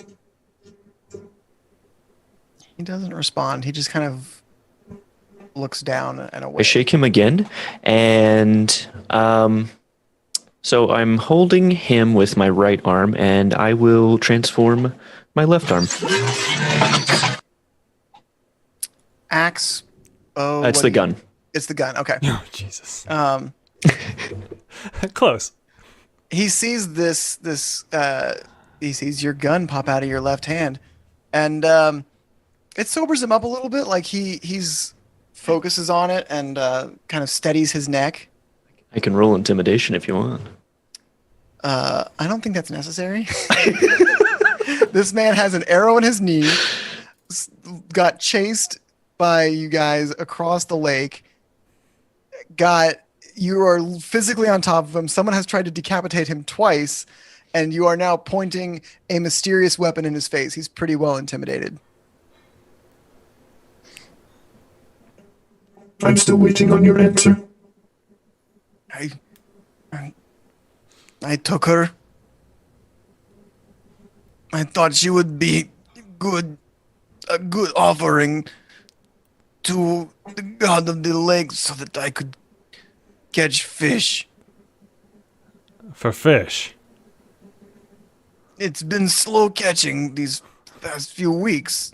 It was desperate. Oh, he's so dead. He's so dead. Well then. I transfer my arm back. I visually relax, stand up, I let the man go, and as I walk past Arnie, I say, "He's all yours." Right. And then I'm just gonna fucking... if I need to rage... Ooh, I keep hitting my cord. I'm so sorry for the audio. If I need to rage again, if that rage has passed, I will more than happily rage one more time to do this. But I'm going to just recklessly great weapon master. For the sake of formality, I'm going to ask you to make an attack roll. Your rage is still on. I'm counting those athletics checks you made as Cool. Okay. Cool. keeping cool, the cool, adrenaline goings for your rage, even though you didn't All take right. damage or attack. Yeah, I will definitely roll to attack him. Let's see. Okay. Oh, I Don't do me know. dirty. He's 15. prone, so you have advantage. 15. 15, that'll hit, and you don't even need to roll damage. Like, it's a clean cut. Can I roll damage? Whoa! You what? Can I roll damage? I just want to see. Yeah, it's a go reckless ahead. roll. Absolutely. I just want to wreck it so bad. 6, 7, 8, 9, 10, 11, 21 points of slashing damage. Hell yeah, brother. Pond, I want you to tell me how this goes. I want you to have the satisfaction of telling me how this man dies. Thank you very much. I appreciate that, Dylan. So I am going to walk up to him, and he's still on the ground, and I'm gonna put my foot on his chest, and I'm gonna squat down with my foot on his chest, and I'm gonna get to be like a couple inches from his face, and I'm gonna be like, I hope whatever God you pray to is pleased with how you behave, because you're about to meet him. And then I'm just gonna stand up, and I'm gonna pull my greatsword over my head, and I'm going to split him in half at the gut instead of the head.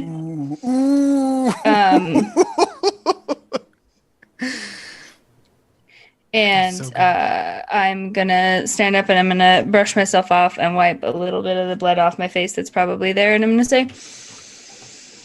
Arabelle, let's get you home. And then I'm just gonna start walking away from the body. She walks up, like runs up to kind of walk next to you, and as she walks past his body, so cutting someone across the middle, that's a slow death. You die of, I believe, blood loss, which takes a bit of time. Oh, yeah. So he's still alive as you guys walk past him. Arabelle spits on the man's face as he grows paler and paler, and you guys walk your way back to Vallaki. On the way, the first maybe 15 minutes, it's pretty quiet. After that, Arabelle speaks up. Thank you again for saving me.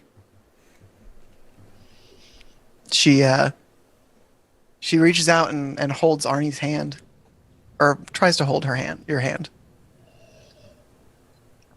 I absolutely take it, and then I look at first, and I'm like, do you still have your spider legs on? First? No. Also, I'm digging through, like, as we were walking, I dug through my backpack, and I guess I have clothes in there.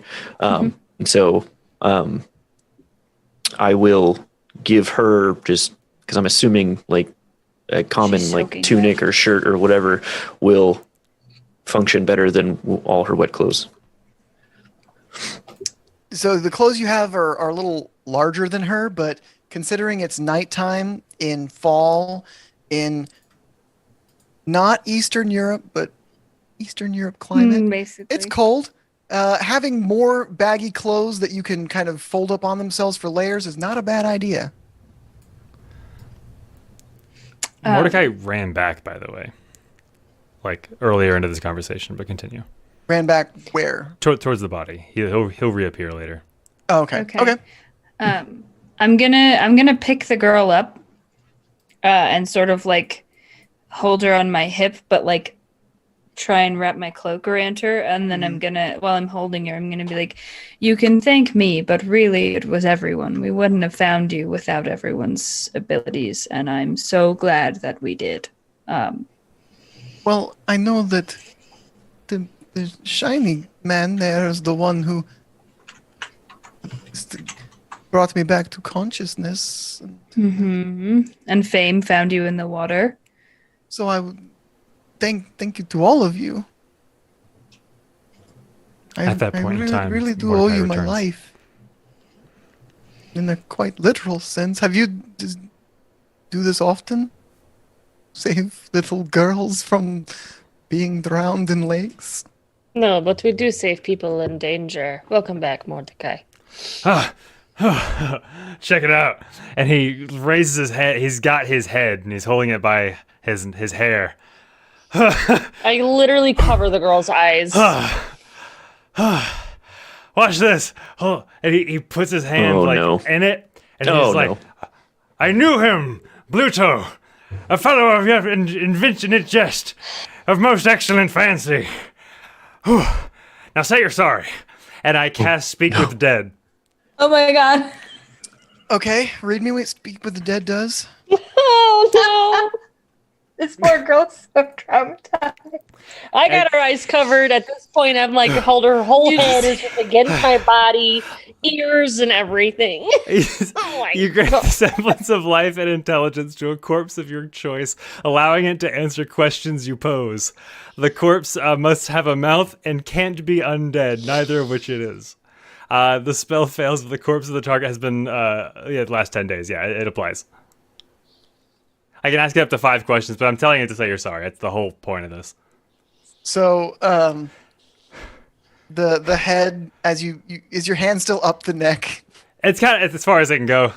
Okay, so you're holding it up, and the eyes still kind of rolled back because. I'm like holding it like a skull, like Right. Shakespeare. No one closed his eyes. He died a painful death. Yeah. So his face is still contorted in pain, but the mouth opens, and you hear. Sorry. Perfect, and I baseball throw it. Whoosh. Whoosh. See? All's well's end well. And I walk off. Proud. I'm very proud of what I've done. I look to Fame though for approval. I am. We will talk about. Arnie's just standing behind Fame, like, good job. That was good. It wasn't. But you tried. You get it. Oh, You get it. I pull a little gold star out of one of my pockets and I put it on your sweater, like it's like a sheriff sticker, and I'm The just deputy like badge. that we give to the kids. Is And I this, just put it on is his. this my first in command badge you gave me? This is your second in command badge. Yep, good job, buddy. And Second then I'm in just command gonna. badge. It's a little star that says #1 second guy. Yeah, #1 second guy. That's it. Please keep it forever. It's just a little pin. I just pin it to your lapel and I like straighten it and like you did good. You did your best and I appreciate that. Listen, Arabella. Well, I'm sorry that this. Ugh, it's everywhere. I don't even know where to start. Tell me, please. How do you know this man? Do you know anything? I did not know him before today. He offered to buy me a toy from Blinsky's, and I've always wanted a Blinsky toy. He said he'd give it to me if I helped him catch some fish at the lake, and I have a gift of foresight a bit, but I thought I might be able to use it. Maybe he wanted my help, and when we got to the lake, he hit me from behind, and next thing I knew, I had the sensation of falling, and then it was wet and dark, and then I saw you, my shiny friend. Is there anybody that we can take you home to? Yes, On the way, we will stop by Brimsky and you can have any toy that you want. my father, Luvash, is in the Vistani camp. We were just there, weren't we? And I look back to the group. It is like getting very late in the night. It's not midnight, but it's getting that time. Yeah. Yeah. It's the beginning of the day Yes. for the Vistani. We could, would you like to rest? We will take you there in the morning, but we will keep you safe overnight. If you want, I will even stay awake the entire night so that you can sleep. Oh, thank you.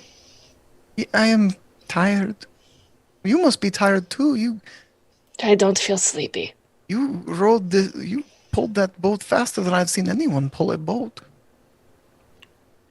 Granted, I've not seen many people pull boats before, so maybe you're average. But My thoughts exactly. And I just kind of pat her on the back as I start like kind of walking. Mm-hmm. And if the group doesn't follow me, I walk that direction either way. So, are you guys planning to follow. camp with Arabelle for the night, or are you going to try and make it back to Valaki?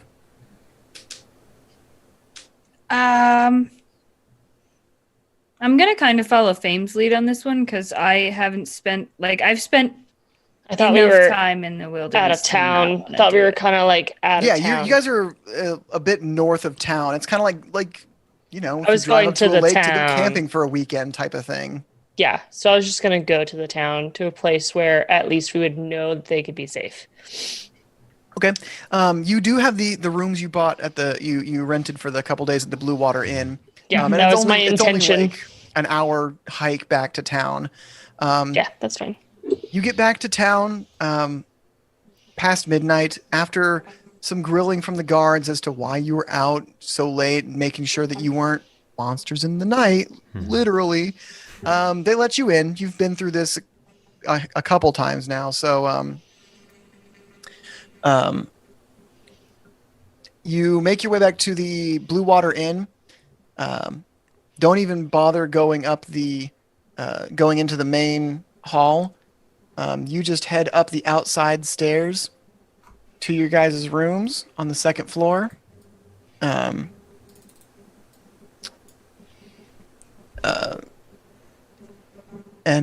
guys are all you rented the room that is the 4 beds up there. I will move your tokens.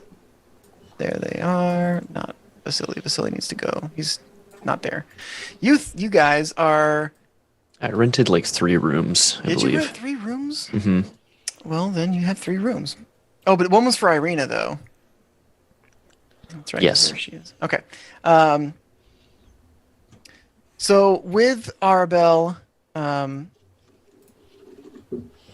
you guys go into the room that's 4 beds with Arabelle. I don't know who's taking the other double room, but Irina's in one by herself. She's already long asleep at this point.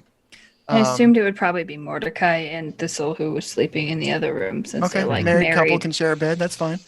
Well, share a room. It's 2 separate beds. So first, Fame and Arnie and Arabelle are in the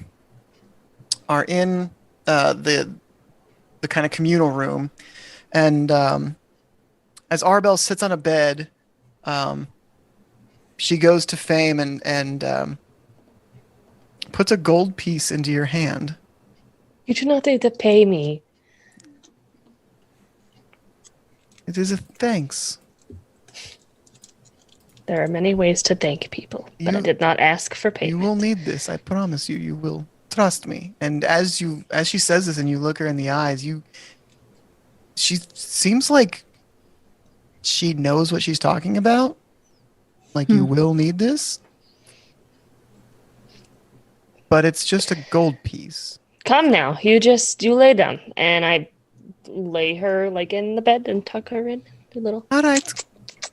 Good night. I'll pull a chair up next to like the head of the bed and just sit there. Okay. Yeah, Fame sits on the floor, I guess in front of first, and leans against the bed, and she has no intention of moving. I need to go downstairs as I owe several people dinner. Is anyone up here hungry? I can bring food up here when I return, perhaps some ale if anyone's thirsty. Mordecai comes back from the room after washing his hands of literal blood. Someone say dinner? It is like 2 a.m. Yeah. Great. I'm 28 years old, Dylan.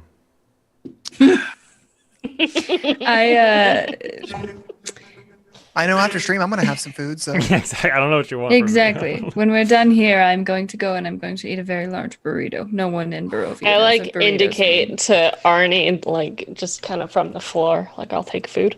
Perfect. I will see what is available since it is late in the evening, but I will make sure the people who own this tavern seem very family oriented. We'll let them know that we have a child in need, and hopefully they will be able to make something tasty.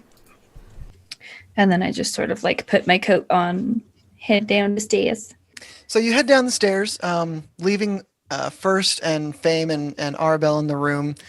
Arabelle, the room is completely pitch black.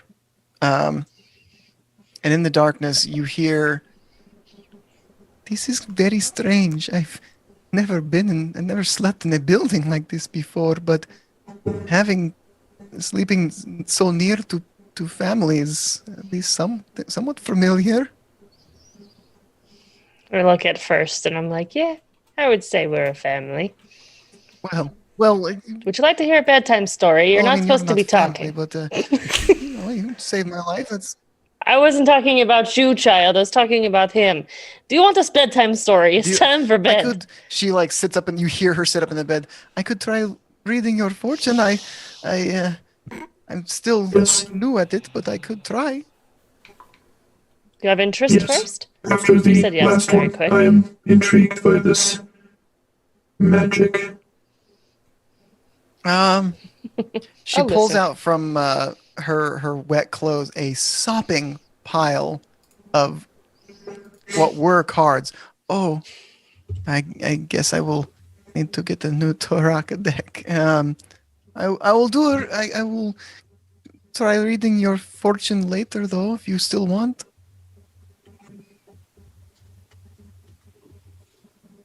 Do machines have futures? Well, certainly. Do humans have futures? Well, yes, but I have a soul. I exist in space and time. I guess that's true. I guess this inn has a future and it's not alive. She sits into bed, and then after another 5 minutes or so, you hear shuffling in the bed, and she came real close to your head. You have dark vision. What am I saying? Like you don't know. You see her head kind of pop out from the covers at the base of the bed, and she whispers to you, "Is he alive? Is he does he have a soul? Was I mean to him earlier?" You were not mean.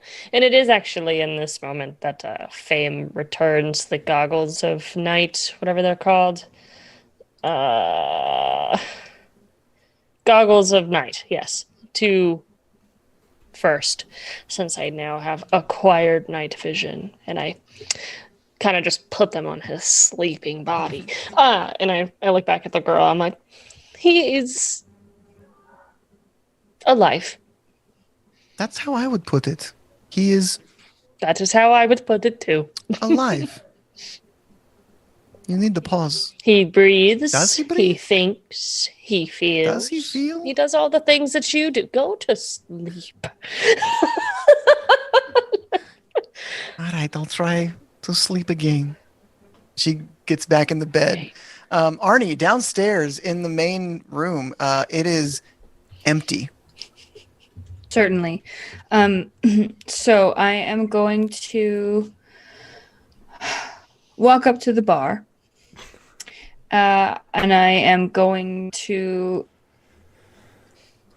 not hard. I'm not trying to be a dick, but I'm going to just wrap my knuckles on the bar a couple of times to see if anyone hears me. So you wrap your knuckles on the bar, and you hear some boards creaking from above you. Mm-hmm. You sit and wait for a moment. After a little bit, a man comes down in a night robe, holding a not a candelabra, candlestick holder, just one candle, brass holder. Okay. Yes, we are closed for the night. Sir, I apologize profusely for having woken you up. However, we, my friends and I know you've probably seen us around the bar. We're hard to miss. Got the big purple tiefling, and also, the woman who eats people. This is the family that runs this place. You've seen them around enough to have a picture of them now. Wonderful, I love that. And so I'm looking at the man sitting in the chair, but he is just in a robe He's in and standing he's on in the a stairs. night robe with holding Perfect. a candlestick. Yeah. Cool, lots of gray hair in that beard. I love it. I apologize for waking you from your slumber, but we have a small child upstairs whom we just rescued from drowning in the lake. And I know that it's late, but I was wondering if perhaps you had any sort of food, like leftovers or anything that we could, even if you could allow me access to the kitchen, I could try and cook something for her. I worry about her safety, and my friends a child are also very hungry. drowning in the lake. That is quite a tale. You'll have to regale it with me. Come. And he comes the rest of the way down the stairs and leads you back into the kitchen.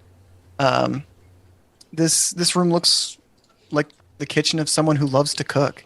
Has piles of pots, walls lined with utensils, and shelves of ingredients, and all manner of pleasant odors.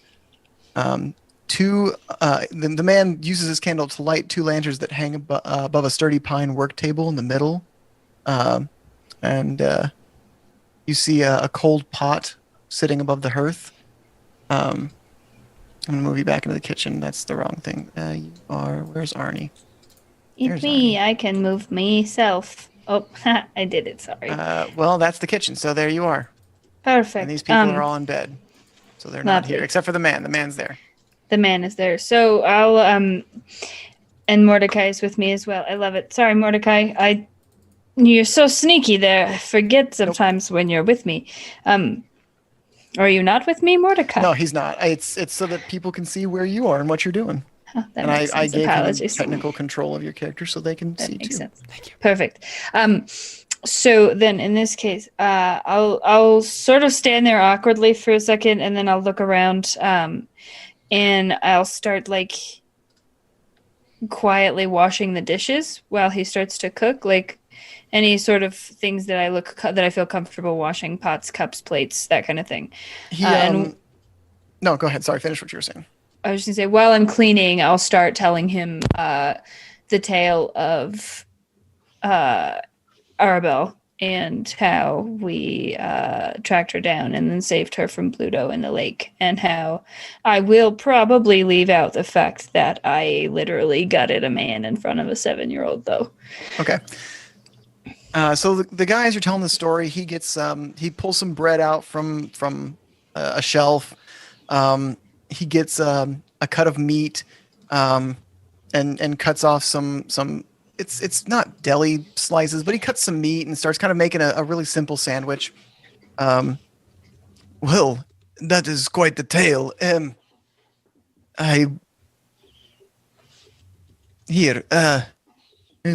sorry, it's not a hot meal.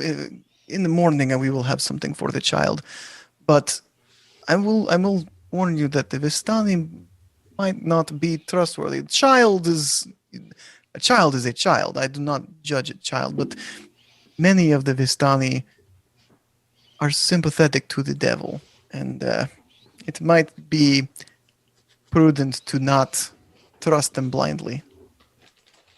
Blind trust is never something that I engage in. However, I do my best to let people make their own impressions before I judge them based on their group character. Of course. I merely suggest caution. I appreciate the warning and guard what you say around the Vistani.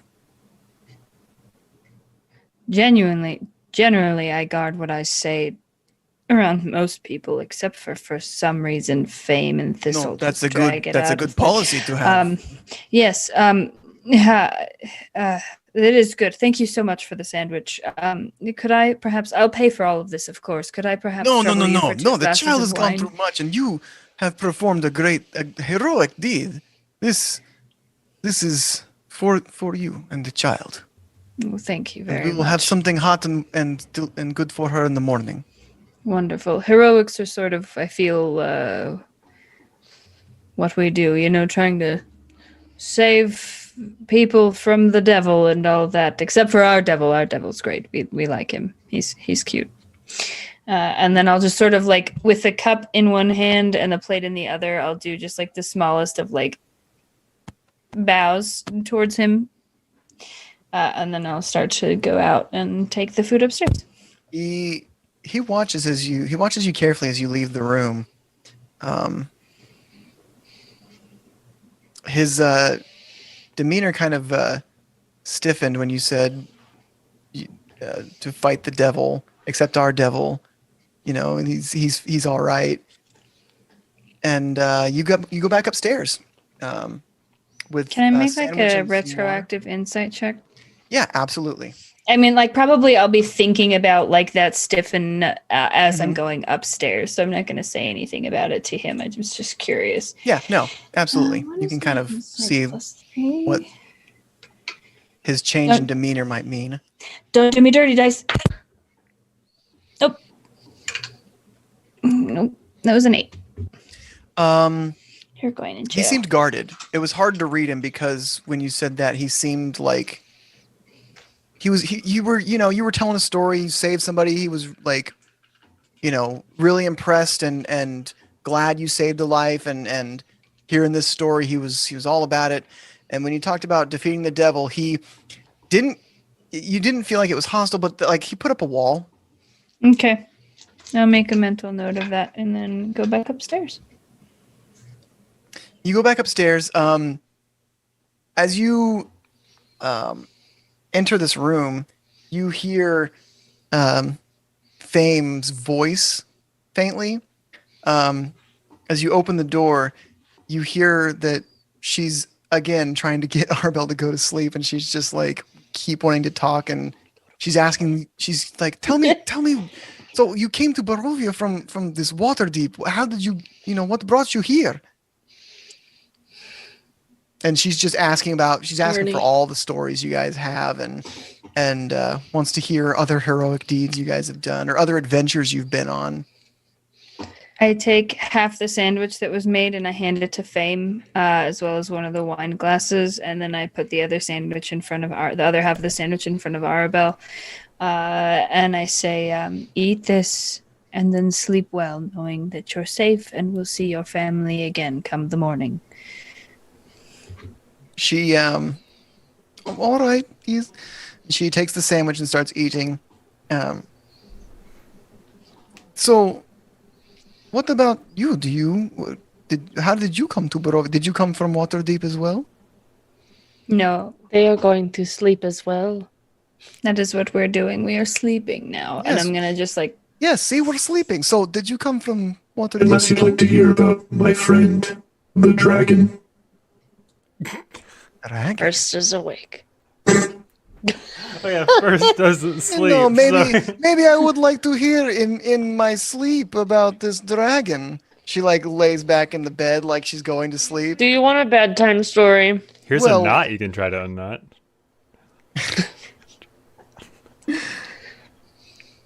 I mean, I just call it curiosity, I guess. All right. As long as you promise to keep your eyes closed the entire story. First, we'll lull you yeah, I'll to keep my eyes nap closed the time. whole time. It's fine. Yes, with my melodic voice, I will lull you to sleep with a tale of a golden dragon. All right. Well, as you tell the story recounting your adventure in Waterdeep, I think that's where we'll call it tonight, guys. Tomorrow, everyone but Mordecai and Thistle will have level 1 exhaustion.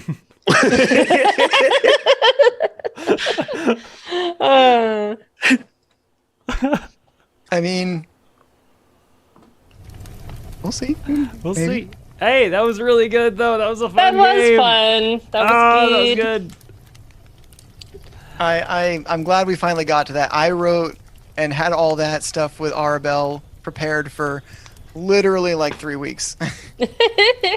That's those types of little stories where you see something messed up happening, where there's pretty much no question as to what's going on. We just, as characters, want to make sure that we're not misinterpreting something, and then enact like yeah, exactly, Pond. Enact swift and swift justice.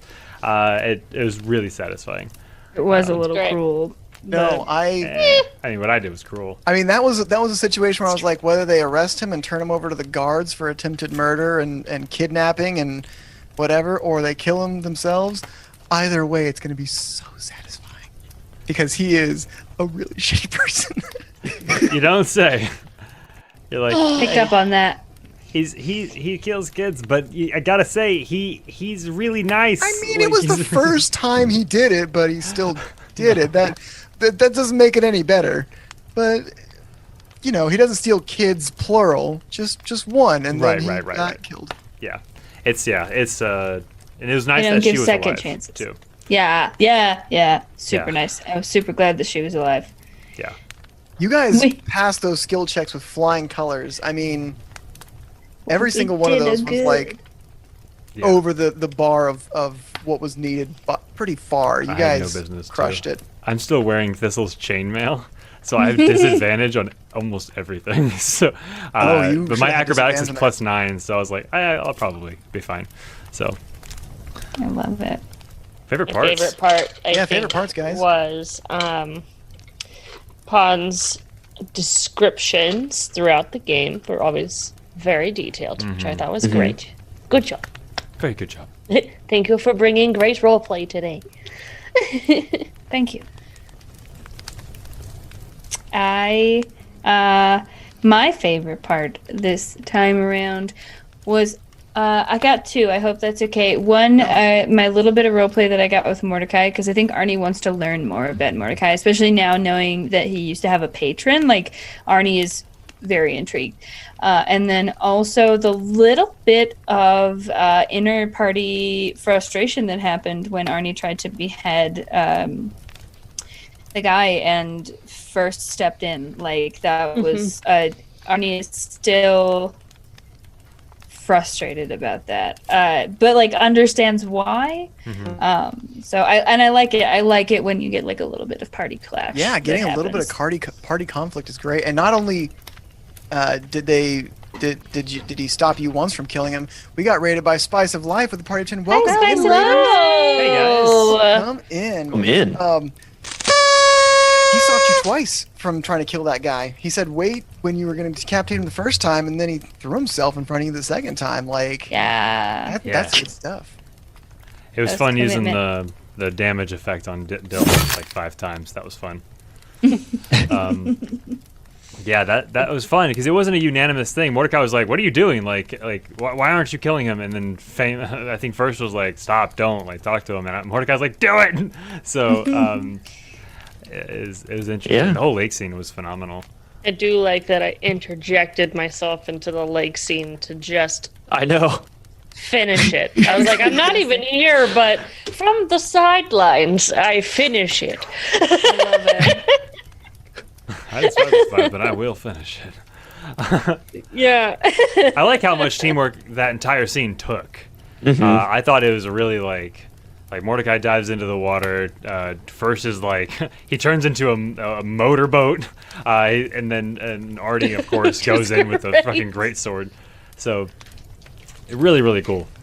Oh, and plus you were EMS. You revived her basically.